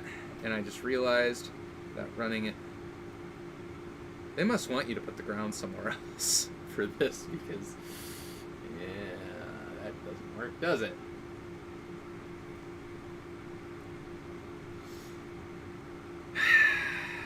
I might put the ground up there then. Alright. Because I figure it's ground. right? They should have continuity between each other.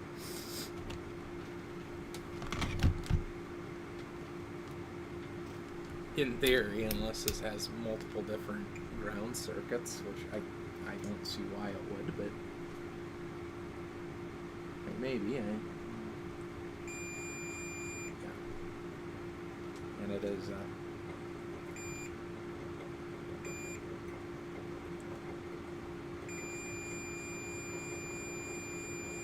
Oh yeah, that's a solid. Both of them are ground situation, so we're gonna do it that way, so we can use our holder.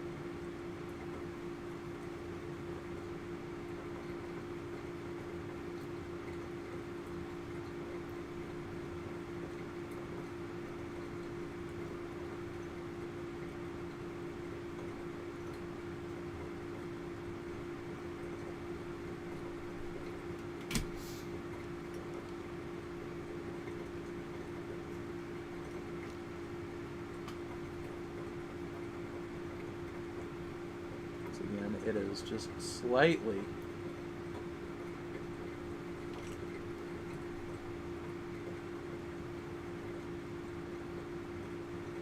see if I could fit in the hole without a little bit of negotiation.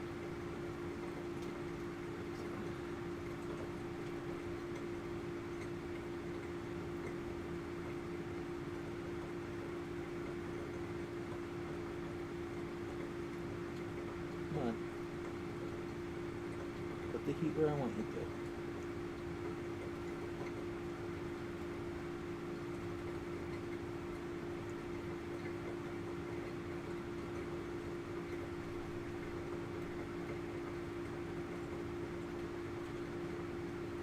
Wires frayed a little bit, but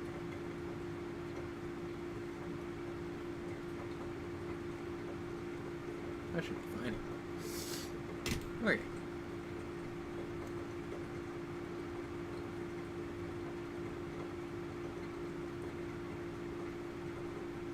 I didn't create a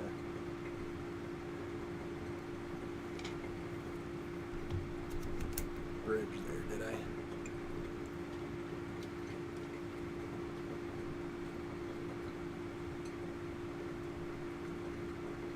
No.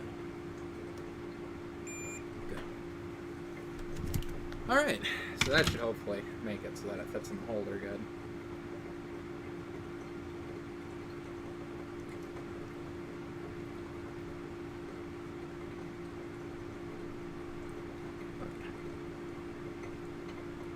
That's great.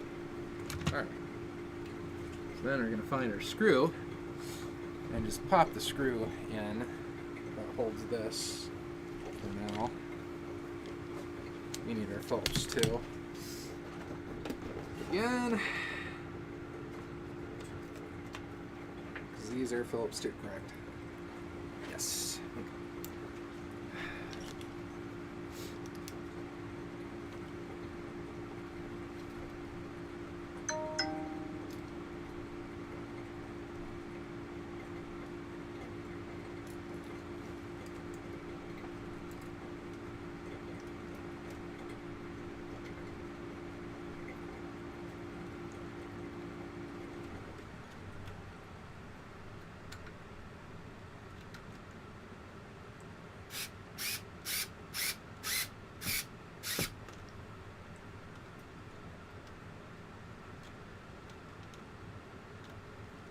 We are probably going to go ahead and use a thinner screwdriver for this one.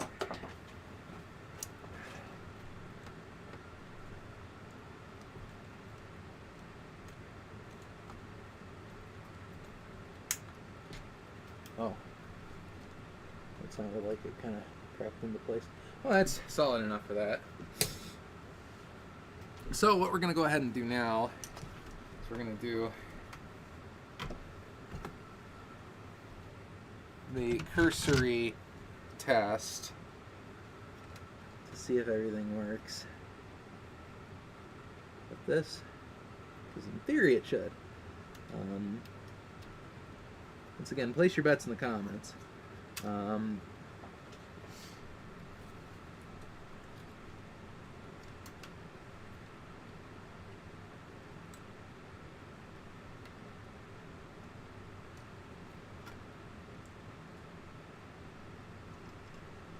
This is the hard part right here. Hardest part of the mod.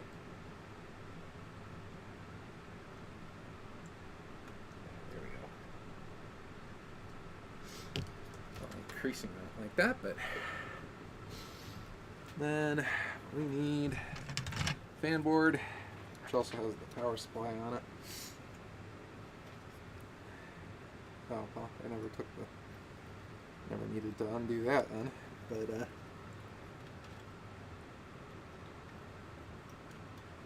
oh yeah, it goes on that, doesn't it? Yeah, doesn't have enough clearance for that.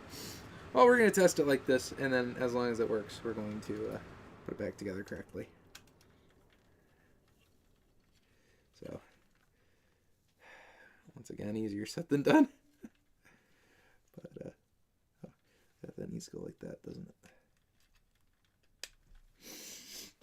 Okay. That should be our power button. All hooked up. And none of this other stuff matters.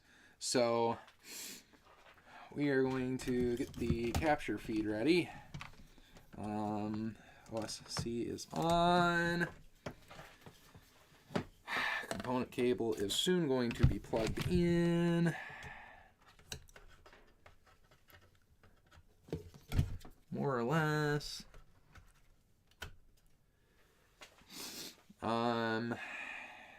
We need this set over to the OSSC, this over to here.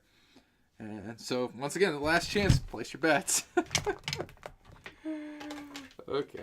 Yeah, we're going to go ahead and plug this in and see if we get Swiss.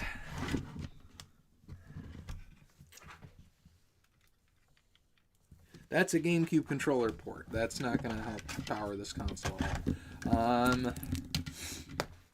Oh yeah, and we probably need the Swiss memory card too.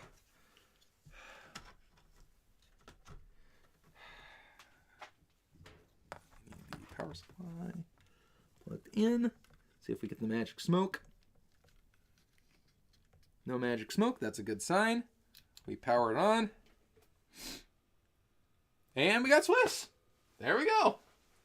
That easy. All right. So, yeah, now all we have to do is just pop her back together, and that'll be a PicoBoot modded GameCube for you guys to ooh and ah at. I'll wake the camera back up here. There we go. All right. So yeah, exciting. Yeah, now we gotta undo this.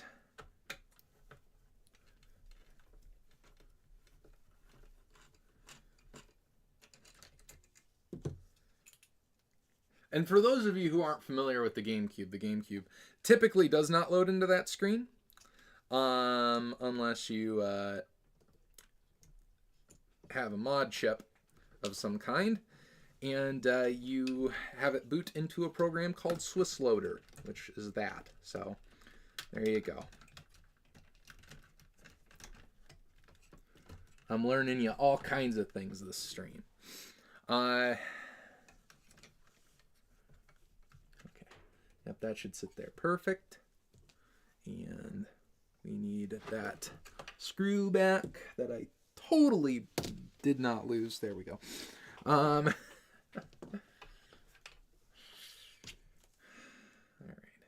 You're magnetic, which makes my life slightly easier, in theory.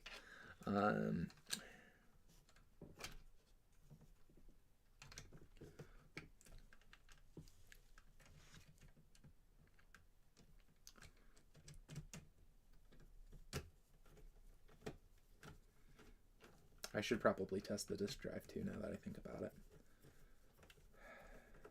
Yeah. We're going to test the disk drive, make sure that works too. That should probably be tight enough for that screw. Once again, we don't need to get it super tight. But yeah, they were generous with the leads, because like I've got this much of all these left. So extras. Yeah. we're just going to test it with a GameCube disc to make sure it actually...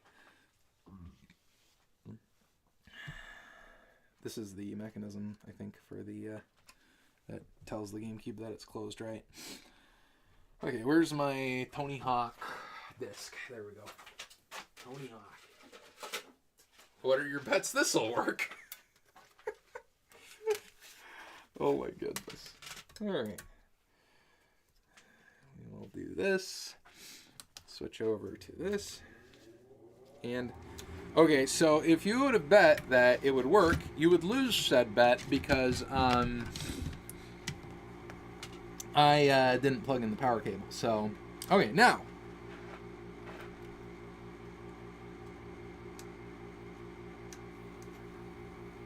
Visualize DVD. It is spinning. It's spinning, at least, so I don't know how you're supposed to load DVDs, to be completely honest. I've never used Swiss before, so we're gonna plug in a controller and we're gonna try to figure it out. Isn't that right? Alright, anyway. Plug this sucker in. And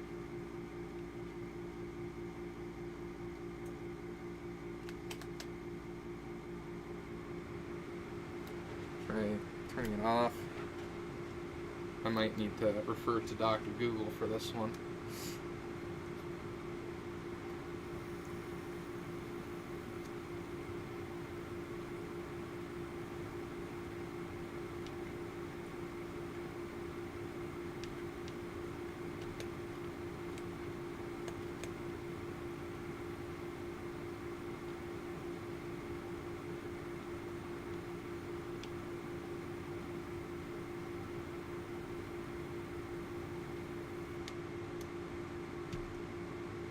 Okay, that's how you do it, I think.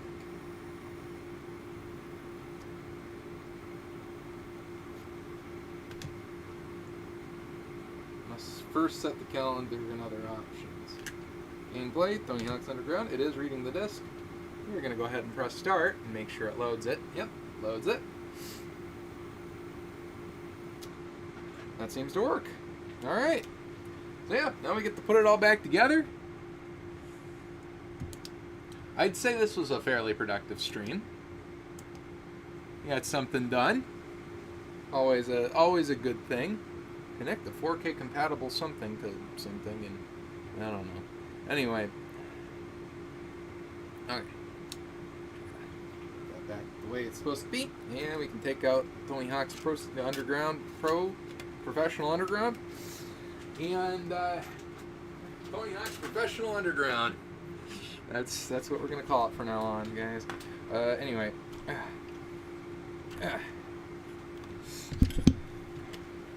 So yeah, now we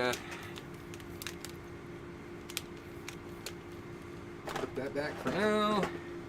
And then the cool thing is you can actually update the firmware on this sucker, so you can do like whatever you want with it. But it seems like this button somehow is not where it's supposed to be. I just noticed that that's not put on there quite that well.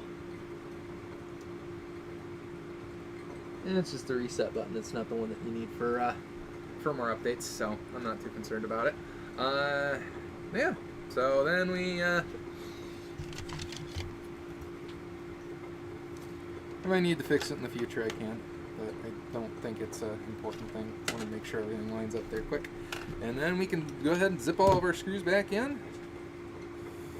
And that'll be the show, I think. We'll do a little bit of testing with Game Boy player, which is right there.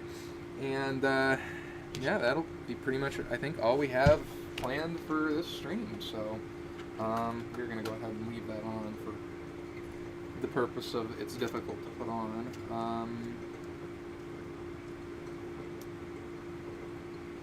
How did these go on again? They didn't go like that, did they?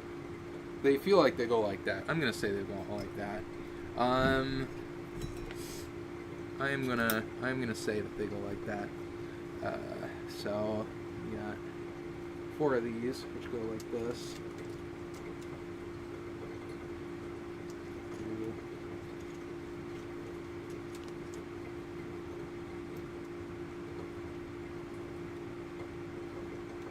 Forgot these ones were magnetic.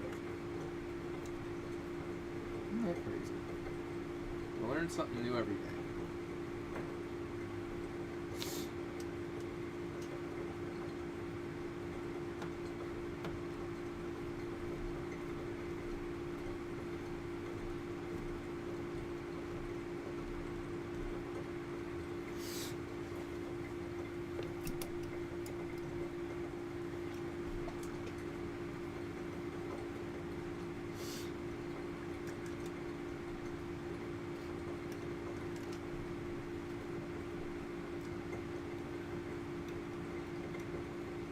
Yeah, altogether not that bad of a mod. There are elements that, once again, I'm not a huge fan of. If I did these like professionally, honestly, just for me and how I do things, I would not do the bodges. I would wire in. I would wire in like proper jumpers, just so that everything is put together in a way that I deem correct. It's just that doesn't seem electrically right to me, in like my principles. And I just realized that I did not. Oh boy. Okay, so what we're gonna have to do here is we're gonna have to find this guy, maybe. I don't know if this is gonna work, but oh, my iron was going to standby. No, I'm not going to have enough clearance with my right angle. I'm just trying to figure out a way that I don't have to take that off because I don't want to stress the 3D printed part so much. If I can help it. I guess we're going to have to take this off to get that screw on. So, yeah, what can you do? Well, we'll have to partially take it off, that is.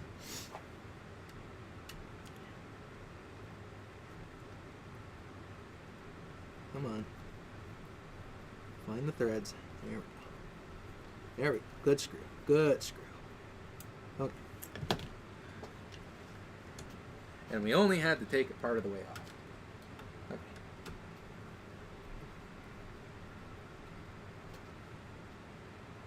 But there may be screws under this right there. Well, I can't remember. It's been like almost an hour since I've taken this apart. There isn't any under there. It's 1, 2, 3, 4, 5, 6, 7, 8, 9. Yeah, there's some under here, I'm pretty sure.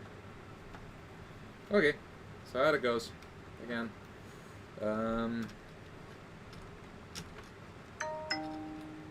Yep. 1, 2, 3, 4, 5. There's 5 of them. There you go. There you go.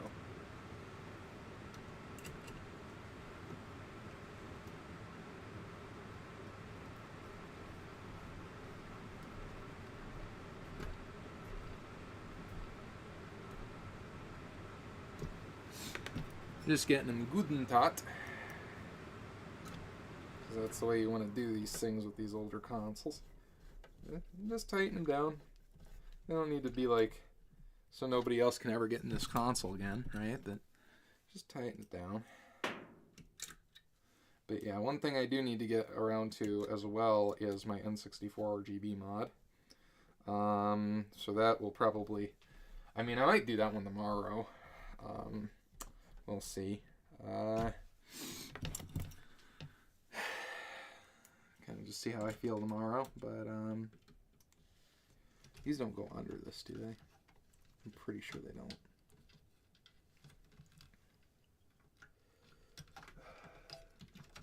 That one does go under it.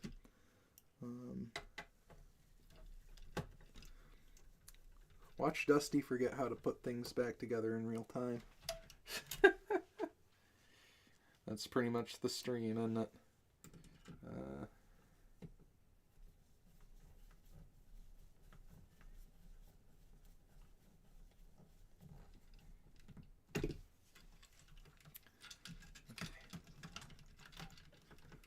And this goes together.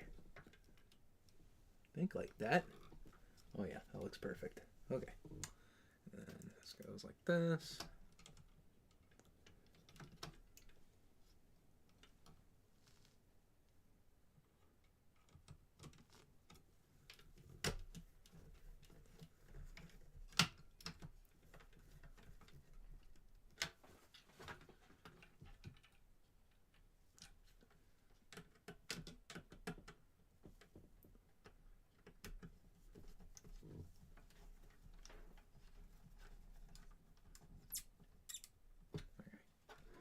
Just taut is really all we need.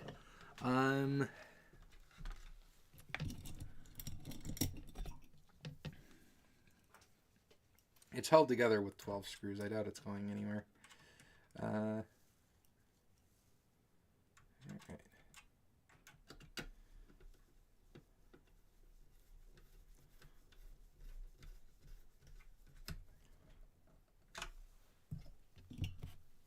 Grab for the right screw, ideally.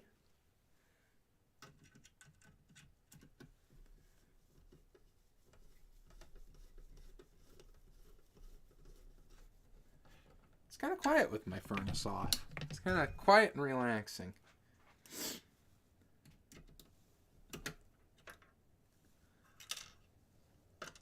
Almost there. All right.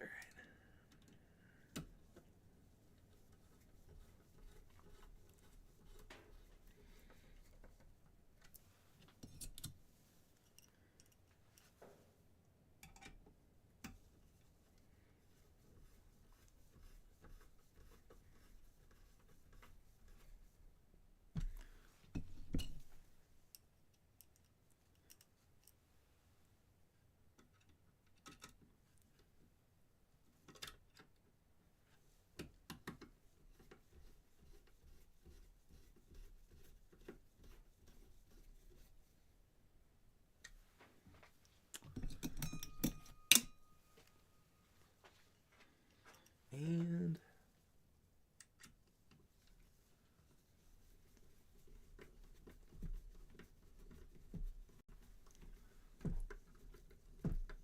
this one might not have threaded there perfectly.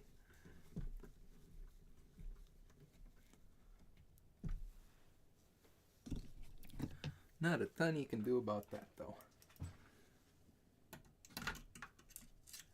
And we got two more.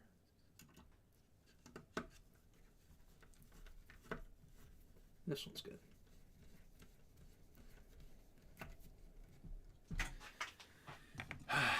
Yeah, I'd say my only complaint about the Gamecube is that they could have probably used more than 12 screws to hold the disk drive to the motherboard, but you know, they only used 12, so we kind of just have to live with that. Hope that our GameCubes don't split in half. It's kind of a common problem with them, you know. They'll just like suddenly just split in half, right? So I'm sure it's a problem we've all had. I forgot to screw the metal part that screw is for into. Anyway.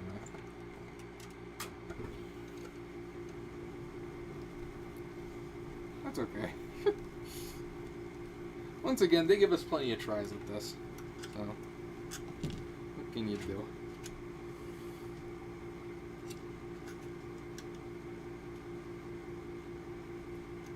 Yeah, it's an interesting mod for sure. But yeah, I've been considering, you know, doing something where I do mods for people. Maybe just kind of a friends and family thing first to test the Hey, how's it going? Slip, welcome to the stream. We're working on a GameCube. Just got the PicoBoot installed, so and now we're getting it all buttoned up, and then we're gonna get to play around with it a little bit. do some exciting things to it, I guess.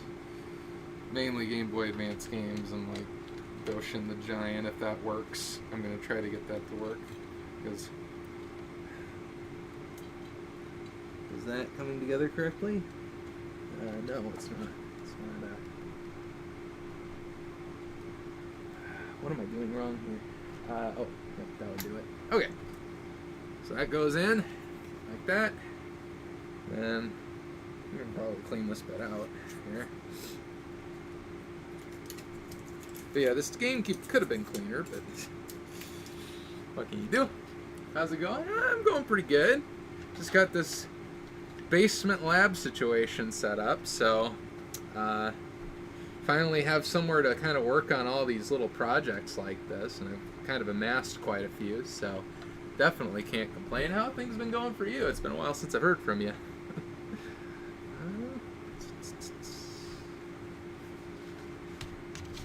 It's just the top, which does need to be cleaned because yeah, it's a Goodwill GameCube, so what can you do? I think we're just gonna try to remove this with our thumbs on camera, ideally. That has been the one thing that it's like I have to remember that I have to have my stuff on the camera, so been trying to get used to that. And this has of course been here for a while, so doing good over on my end. It sounds good. Sounds good. Yeah.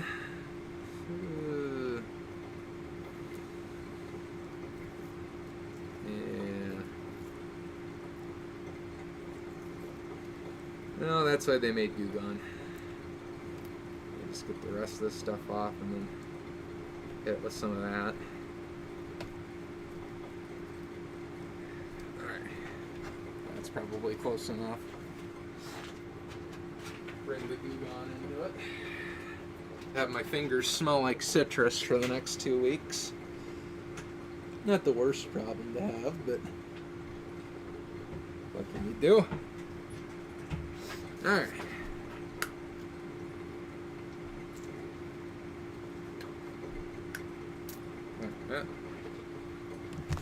Probably just sprayed it right on the laser. Put it out.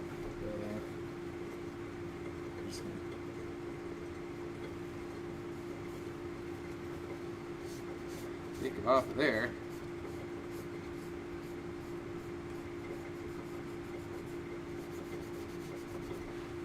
Oh boy.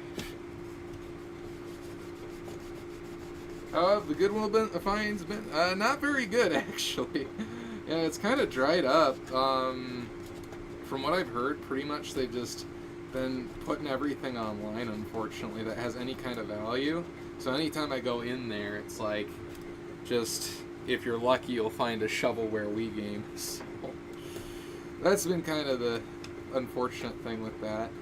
I did okay at the garage sales when those were going on, I guess, for one of the days I went out. I was kind of busy over the summer, so I didn't get to go out as much as I would have wanted to, but found quite a few Xbox 360 and PS3 games, so I can't complain on that. But yeah, everything else has been just kind of dried up, unfortunately. So now I've just kind of focused on enjoying the stuff I have, I guess. And I guess getting things going so that I can play any game that I want to play.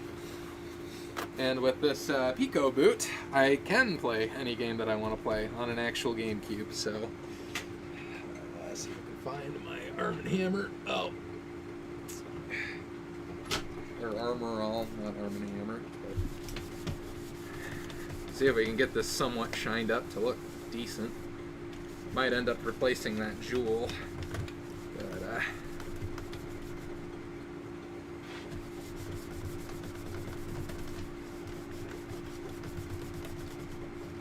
friends watching with me, I just showed her first Pokemon. Oh, cool!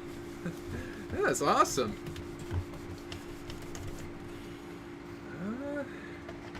That might be as good as I get that to look. You can try hitting it again. Once again, I keep spraying things right over the laser. I'm just gonna...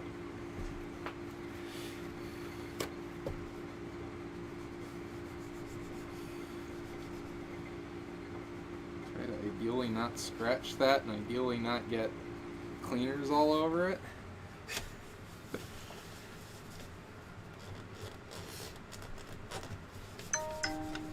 Yeah, I gotta say, this would definitely be a recommended install to anybody out there, at least so far. Because, yeah, to get a setup like this, you used to have to either get a GDMU, which completely, or GCMU, which completely replaces the disk drive with an SD card, or you had to do some kind of other complicated and proprietary hardware mod. But with this, it just takes a like $3 Raspberry Pi Pico and some way of getting an SD card into the GameCube. So it's a pretty good system. Probably gonna have to use the toothbrush to get into there. It's doing okay.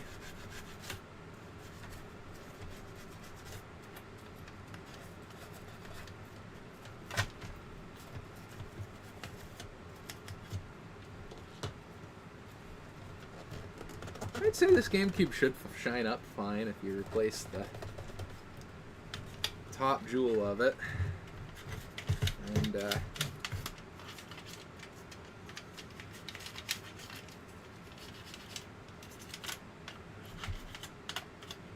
it's not that bad, all things considered. I've seen worse GameCubes.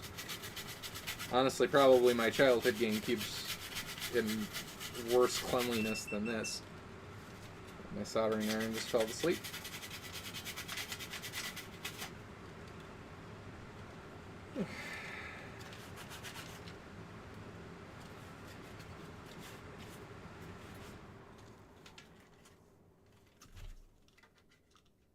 Trying not to spray directly over the laser on the GameCube.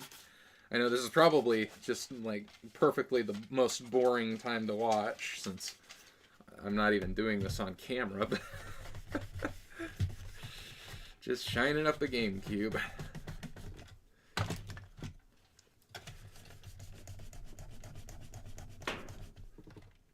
But I can't complain when a, install works first try, first time doing it.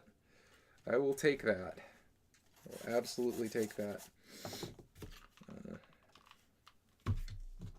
Yeah, one thing with my year, though, is I have been sick a ridiculous amount of times. I had a cold, then a week later I had COVID, then I had another cold, and now I'm just getting over the next other cold. So they've been just going around like crazy where I'm at anyway, but...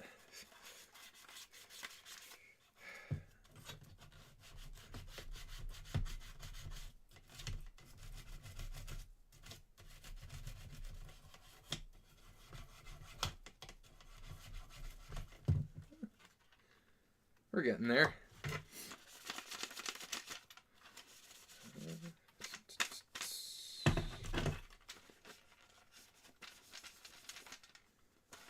Could probably also take a Mr. Clean's Magic Mr. Clean's Magic Eraser and take some of the scuffs off. Not too many deep like scratches and gashes on it, anyway.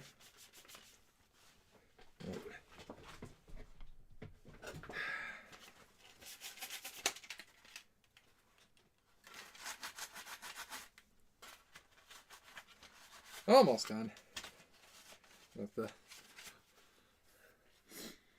this part. Alright, now we're just going to go ahead and give the laser a good shine and should be good to go. Where are my Q-tips?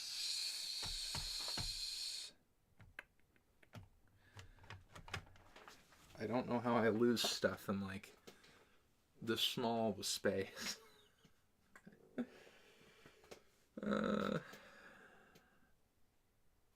Oh, there they are. Just kind of set things down. don't really have a rhyme or reason to it, so.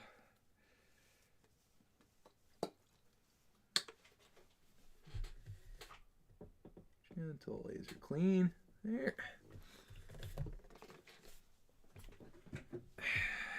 Then we'll hit it with some lens cleaner. Here.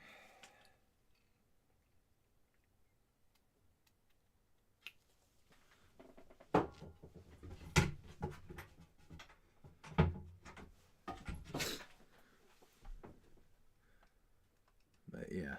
Next future plans for these types of streams are RGB modding and Nintendo 64, and I have to do an entire recap on my Turbo Duo because it lost sound, so, which is kind of expected for those, but it's just kind of a arduous job because it's like 60 capacitors, so they can't make it easy. We need game bit somewhere here. 4.5 mil.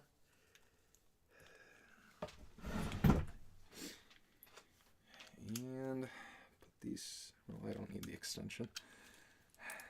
Put these back in, and this should be a somewhat fully assembled GameCube. Yeah, I didn't miss any screws. Good.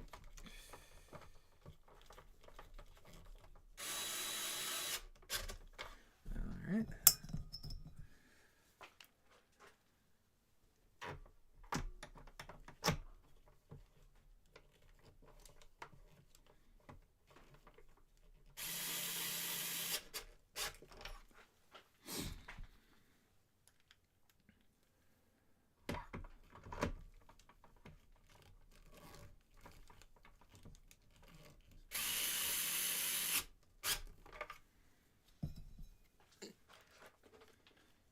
Number 4.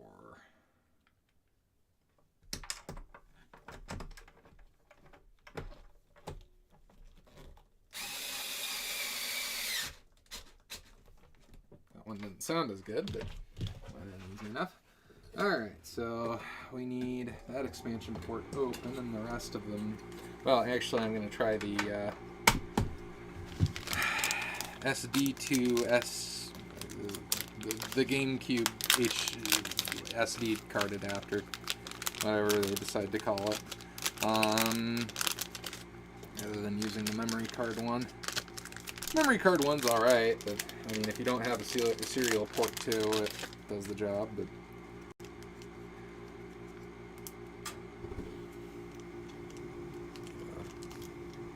try to get this out of its packaging here. You can all watch me struggle.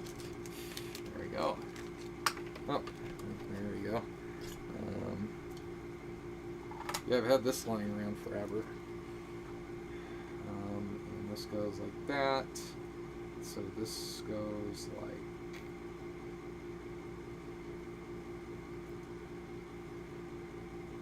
How does this work? This is supposed to go in here. Alright. And then this is supposed to... Oh, the opposite way. This goes in like this, but then that's down there. Oh yeah, so it goes like this.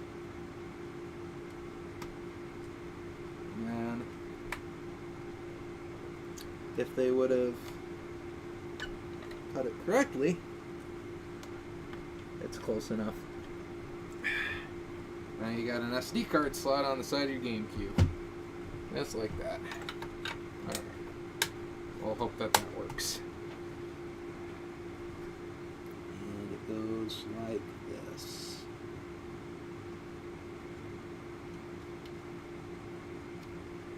I guess y'all can place your bets if that works or not. I've had it sitting around forever, so it's long past its return window. But something that isn't past its return window is this Game Boy player. So, I want to test it, see if it works. Flathead screwdriver.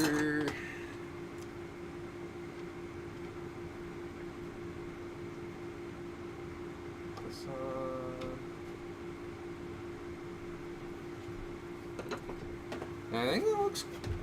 Good enough for me.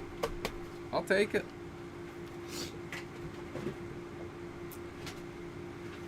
That'll work. So now we plug her in. Just got the, just got a set of component cables for the GameCube, so that is a nice addition as well.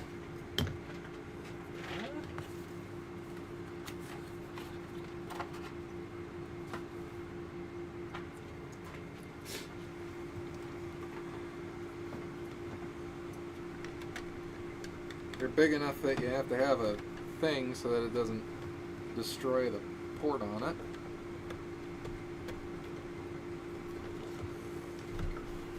And this should hopefully work again. Yes. Just like that, we're in Swiss. Alright, find my GameCube controller. Hopefully. There it is. And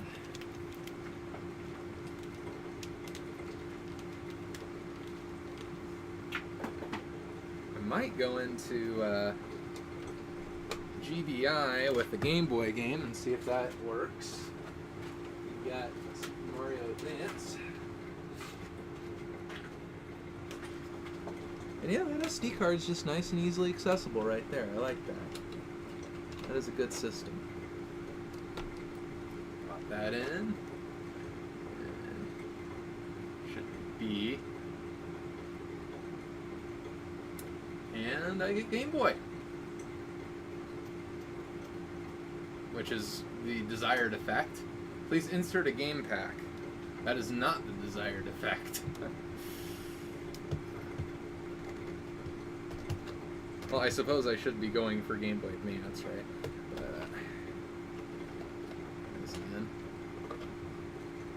Oh, it has an eject thing. I forgot about that.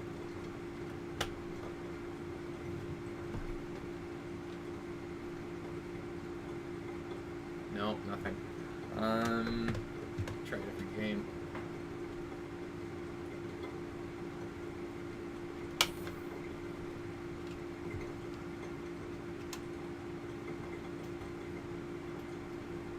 Okay, yeah, it'll just let me use reset, which is nice of it. Brought Wario Land 2 down, so hopefully that one decides to work. And it senses there's something there.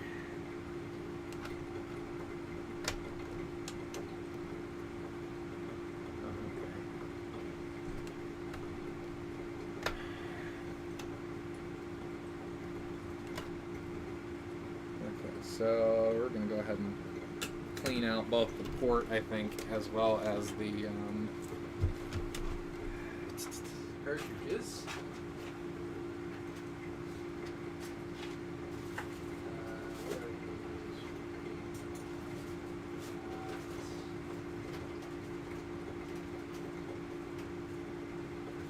This guy.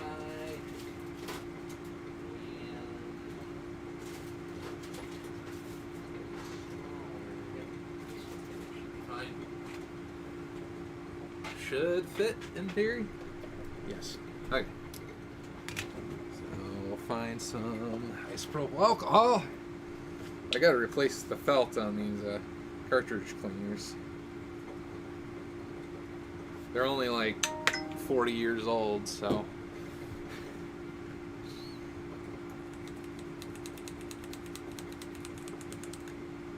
And I've probably used them well more than their expected life. So, I'm just gonna go ahead and do this. Some alcohol on there.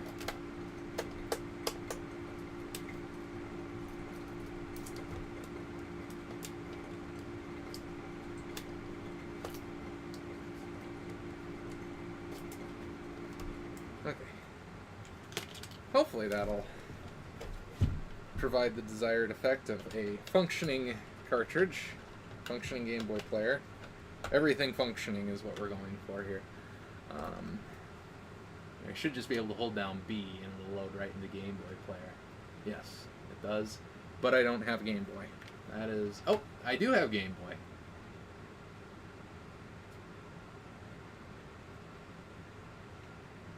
Well, it gave me the Nintendo logo down there. I don't know why that didn't work.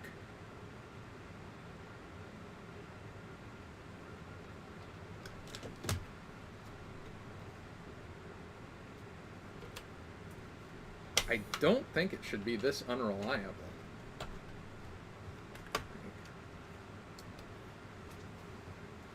That's kind of unusual. I do have the Game Boy logo. Hey, there we go. We got a game. Okay. So we can play Mario Advance now on the big screen. We can play Mario 2 or Mario Bros. With an incredible amount of input lag because I am playing through the viewfinder. So we can play World A. We'll play as Toad because he's the optimal choice for speedruns. Which is totally what I'm doing today. Speedrunning this game on the world's laggiest viewfinding setup for stream. Yeah, there you go. On our way down.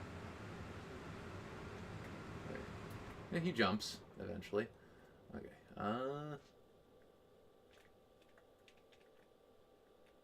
Okay. This is terrible. That did not work out very well. But we got GB Loader working, which is good. That's kind of what we were going for. So we'll see if it'll work with Wario Land 2 now. It might have just needed that little cleaning to get it going. I do like this hold down the B thing. Oh. Hold down the B button thing when you're starting it, and it'll just load right to GB Loader. I think that's something kind of exclusive to the PicoBoot. So I don't know if any other situations do that. Oh, I held up while I'm gonna reset, but oh, now it isn't working.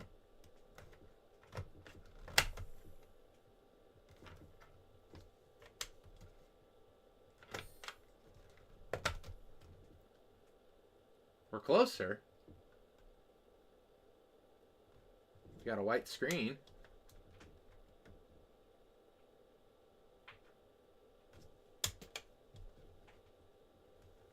We've got the Nintendo logo.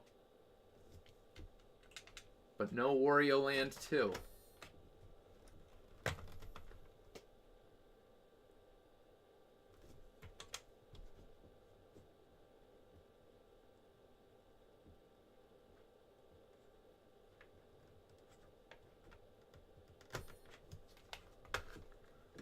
Let's see how many times it takes Mario Advance to load.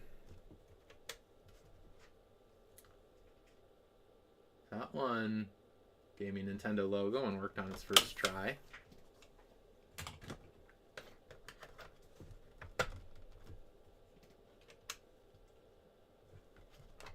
Now that's just giving me nonsense.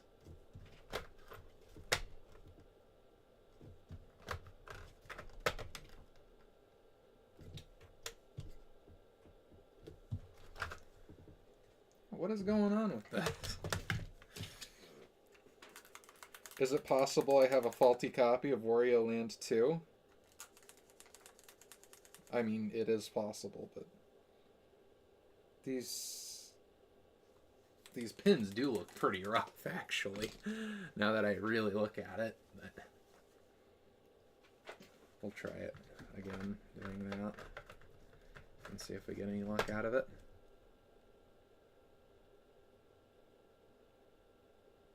There we go. Yeah, we got Wario Land 2. So it works with both Game Boy and Game Boy Advance games. That is good. And now we have a story. Now we get to watch on the glorious big screen. We get to see these 3 guys doing something.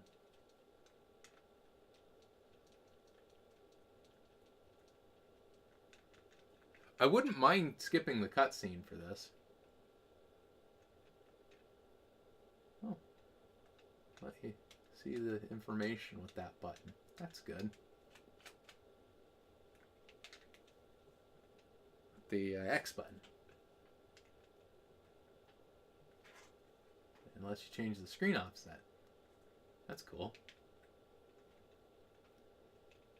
And change the zoom around.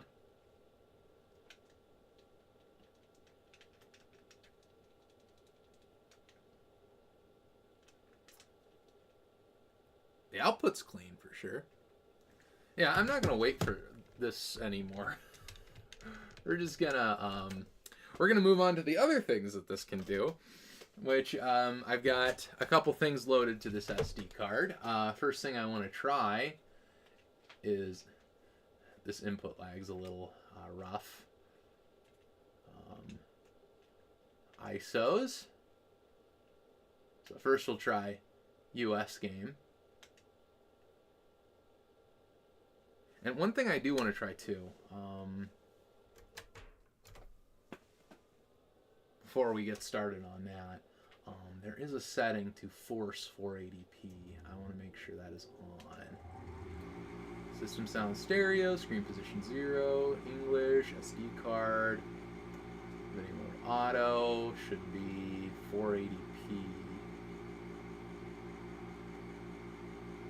File browser standard.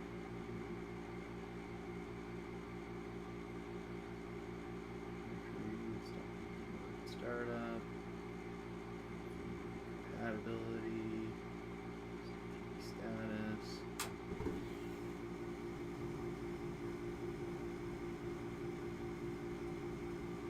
There's next.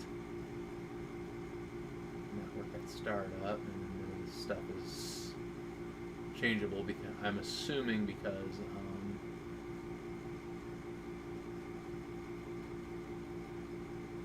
I don't think I need any of that. Just that, and then just to confirm that that is set to 480p. Yes. Start and exit. B. Need ISOs, and we're gonna go Fire Emblem and boot it. Hey, there we go. We got Fire Emblem. And the nice thing about this is, for one, Swiss will force 480p mode, though Fire Emblem asks you for it, so that's nice of it. But if a game doesn't support 480p, it will patch to support 480p, so that's nice. So as you can see, nice crisp video. Fire Emblem, wrong device in slot 8, please insert a memory card. Yeah, that's not a memory card, that is a Swiss load thing. Yes, I'm going to do something that nobody has ever said before and start Fire Emblem without saving. If there is no memory card containing a file for Path of Radiance when you start the game, you'll not be able to save your game even if you insert a memory card later. Oh, that's not nice of them. Wow. I mean, like, the weird thing would be starting a game of Fire Emblem, you know, like a 90-hour game and not having a memory card. That would be something. And I'll initialize the DVD. Then we go to ISOs, and one thing I wanted to try is booting up Doshin the Giant, which my OSSC should support the PAL video standard. And sure enough, it works. And this game was only released in Europe, so continue without saving? Yes. So, yeah, basically we can play the, I think, one European exclusive that isn't a soccer game. So that is great. Yeah, it works. Though I think it, for whatever reason, loses,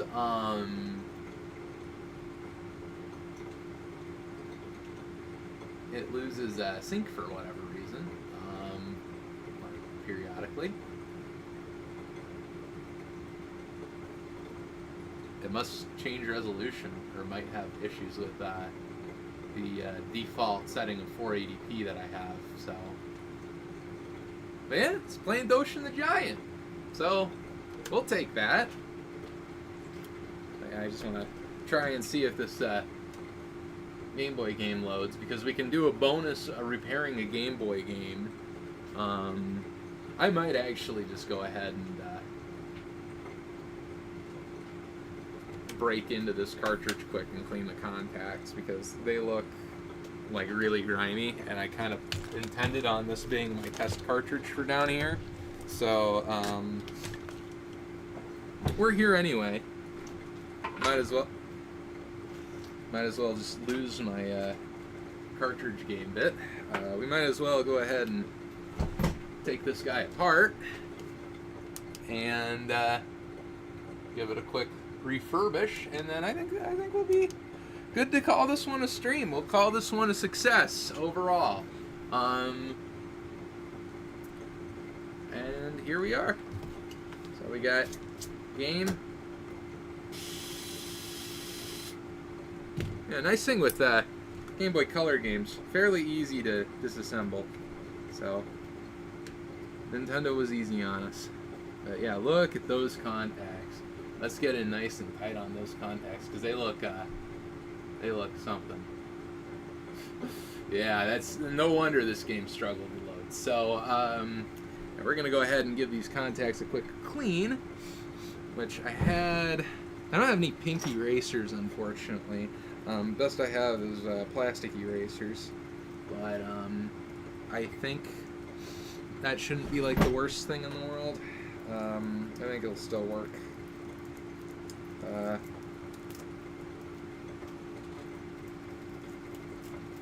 The best thing you can use for cleaning cartridge contacts is a pink eraser.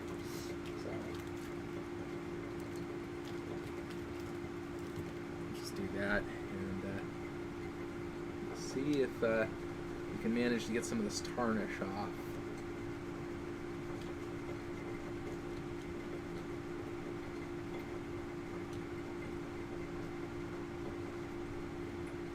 It's doing an okay job.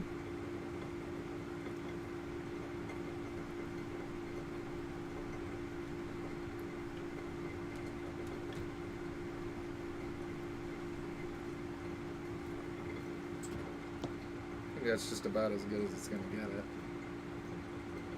It does look like we have some corrosion though on there. So yeah, kind of glad I opened this sucker up. We're going to take some alcohol and give her a quick douse. I'll give her a quick clean here. Then I might reflow these capacitors here, because they had a bunch of corrosion around them, so make this game a little bit more reliable.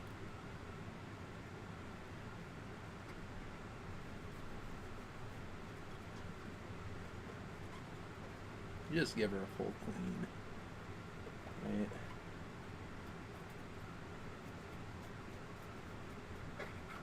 $256K of RAM. Wow. Really living Game Boy Color games days. Shine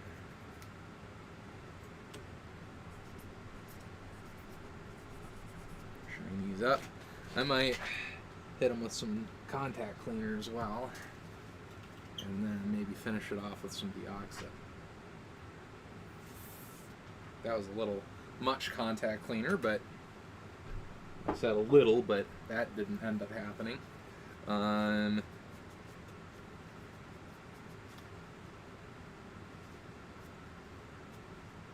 Looks like that tarnish ate a lot of the brass straight off it, but looks a lot better now. Yeah,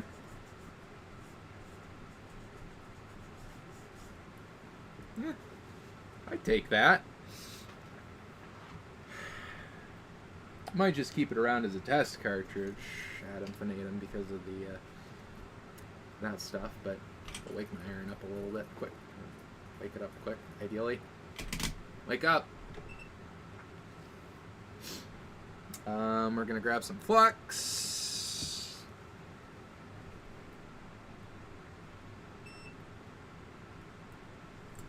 And we are going to take some fresh solder. And we are going to just reflow these caps quick. Just to get some good clean solder on them.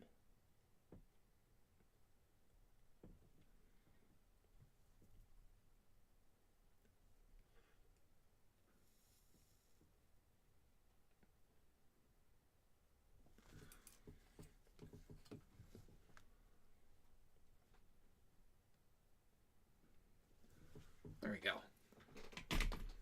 Alright. Now it should work like a treat. We'll just take some alcohol. Completely douse it. Because that's what I do.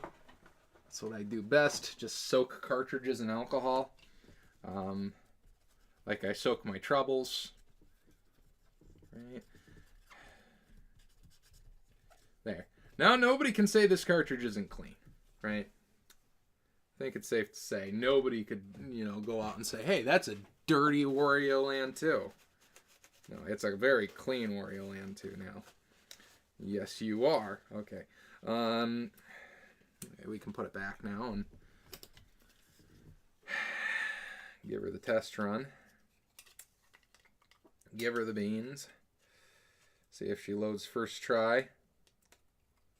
Yeah, kind of crazy I chose a cartridge that naturally had ridiculously tarnished pins, then hardly worked as a test cartridge, naturally. That's just kind of how I do things. Completely wrong. Alright, we'll get this put in. And hopefully you can just pop back over to the Gamecube. Take this cartridge, slot it in. Good firm click on that Game Boy player, I like that. Hold down B, hit the power button. And there we go. First try, just like that. We have a semi-refurbished copy of Wario Land 2. Yeah. Glad I took that apart and opened it and found those capacitors. Because, yeah, you don't want to leave corrosion like that on a board. Well, I mean, it's probably been on there for a good 20 years and it hasn't died yet. But you're just saying, right? It's good practice to remove that kind of stuff. But I think that's pretty much all I have for today. Now I'm going to go ahead and bring this GameCube upstairs. And, well, actually, I'm going to clean this notch thing here because I guess I missed that on the initial cleaning. I missed this notch, too.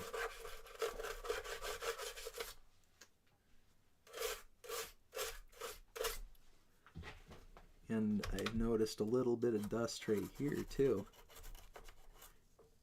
Yeah, this GameCube just, like, grows dirt. It's kind of crazy. I think it still has a little bit of alcohol left on it. And just... Come on. I might actually polish that jewel up, too, with some scratch remover. See how that ends up working out for it.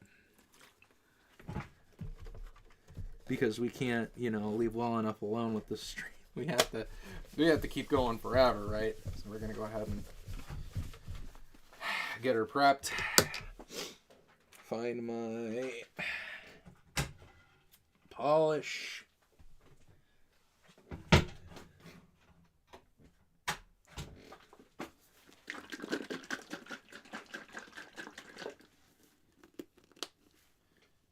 Little dab on there. Might have been a little too much actually, but just Scan it all over the jewel. Furnace kicked on again. You can leave her there for a minute. Allow it to kind of harden.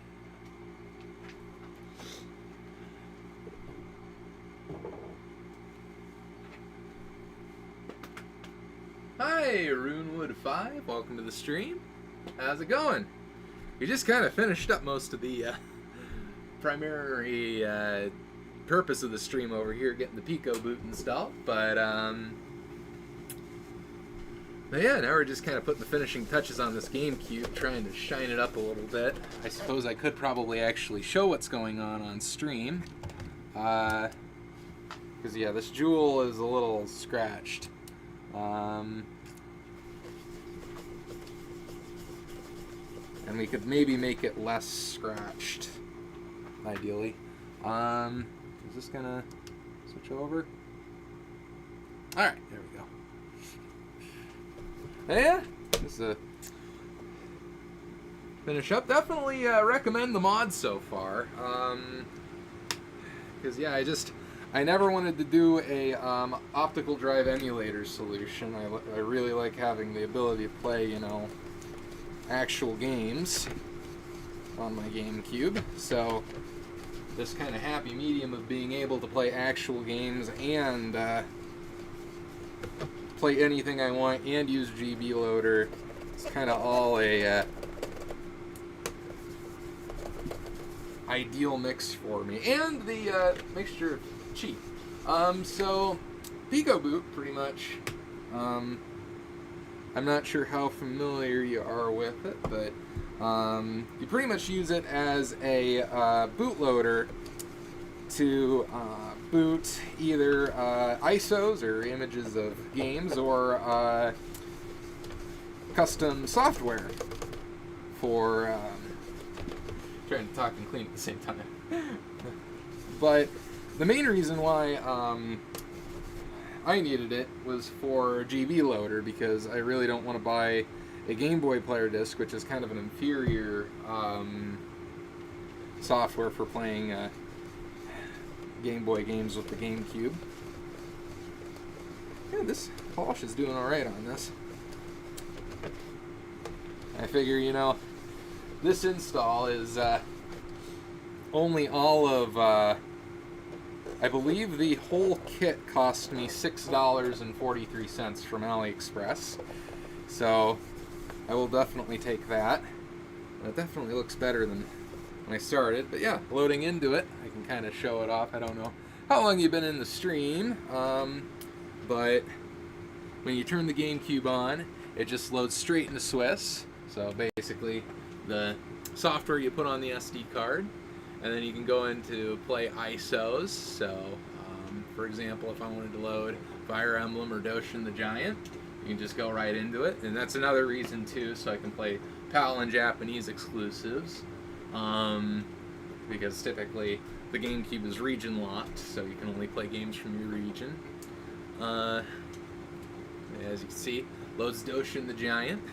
So that's worth it right there, just to get to play Doshin the Giant. I've never played it before, but I've heard good things. But you can also use it for Game Boy Interface, or GBI, which lets you just boot right into Game Boy and Game Boy Advance games, and plays them unlike the Nintendo software, the disc that comes with the Game Boy player. It plays GameCube game, or it plays Game Boy games in the correct aspect ratio with the correct timings and all that stuff. So it works essentially just like a regular Game Boy blown up on your TV. So it is kind of a nice system. And one of the nicest things about it, once again, is the optical drive is completely intact, which you can't probably see because the overhead camera's not on, but the optical drive is completely intact, so if you want to play physical games as well, you can play physical games. You can just exit right out of Swiss and then go right into GameCube, so, or whatever game you have loaded in. Yeah, I gotta say, that polish did quite the trick on this jewel. You know what I might actually do, because I'm already going over the intended purposes of this stream enough, is I might take some grittier polish, get back into my camera here, and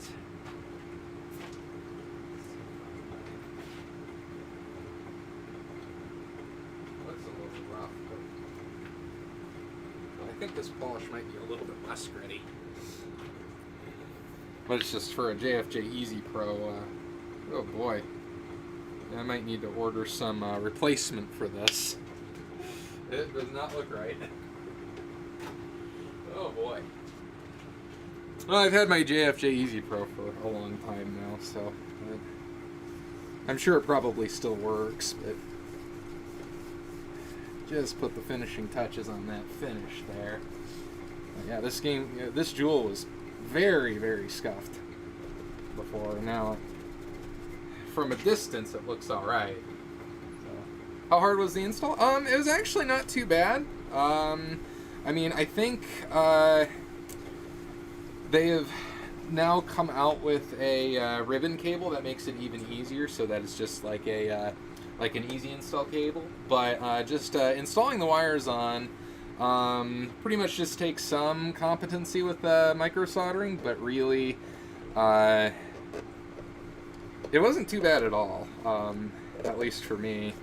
I mean, half of it was pretty much just I haven't soldered in a little while, so getting back into the swing of that, but in fact, I think like half the time for that kind of thing was pretty much installing my first wire. But other than that, yeah, it installed fairly easily, and I mean the PicoBoot 2 is a fairly modular device and super easy to come by. I think this was a generic, so they basically used the Raspberry Pi Silicon, but they put it on their own board. That looks okay, but yeah, overall it was not too bad of an install. I mean, definitely not the craziest thing I've ever done in terms of mods. Not the easiest thing in the world either. If you're, you know, new to soldering or, you know, kind of don't have, like, it's not something you need a microscope for. So that's kind of the nice thing. But having the microscope helps on it. So it's kind of in between in that regard. But overall, it's not too bad of a mod to complete. But yeah, my plans for the future here is I've got so much I need to do, and I've just been kind of waiting until I had this lab set up to do it in. But pretty much I've got to do a N64 RGB mod. Then I've got, of course, my Turbo Duo. I have to completely fully recap it. Because it lost audio, so I've probably waited a little bit too long to do that. But what can you do? I guess just try to fix it and hope that no traces are damaged at this point. But and as far as that goes, I've got quite a few other things in the future I'm planning on doing. Like, I mean, my goal is to kind of get all of my stuff that isn't RGB capable, RGB modded, and then pretty much anything that I can't play any game that I want to be able to play on it, able to play any game that I want to play on it. So I mean, I plan on installing like the new boot interrupt system on Xbox 360. So that's something that I have XClamp tool ordered for, and another Raspberry Pi Pico ordered for that should get here soon. And then what else do I have on the docket? Just all kinds of projects that I'm kind of planning on. So really, and just in general, repairing things. Using this setup to do more with the electronics, because it's something that I really enjoy. So yeah, I think that's really all I had for this stream. But I plan on being back in a little bit here to do some more. I'm thinking of maybe tomorrow trying to knock out that N64 RGB mod. And then also because that probably won't take too long. Trying to fix this Retron 3 that I'm planning on using down here as a test console. It pretty much has two problems, so 2 for the price of 1 on here. The power button is permanently depressed, which it works, you just have to plug it in to turn it on and unplug it to turn it off, but not ideal, definitely. I think it's probably just stuck down or something is off in it. And then one of the video port is, I think, a little loose because you kind of have to push down on the cable to get video. So probably also fix that next stream. But I'm thinking that'll probably be tomorrow because I don't really have anything else planned for tomorrow. So might as well knock out my RGB mod because I've been wanting to get that done forever. And I already have my OSSC down here to test this. So, and my soldering iron just went to sleep. But yeah, I think that's pretty much all I have for this stream. So yeah, I think overall very successful first stream in the new lab, the new dungeon lab. Still a little spooky scary down here, but I have not seen a single bug since getting down here. Not even in the Gamecube, which is kind of a positive. So but yeah, this, I guess, for this stream, this has been Dusty. Thank you all for watching, and I will hope to see you all next time. Once again, probably tomorrow for that N64 RGB install. So, y'all take care.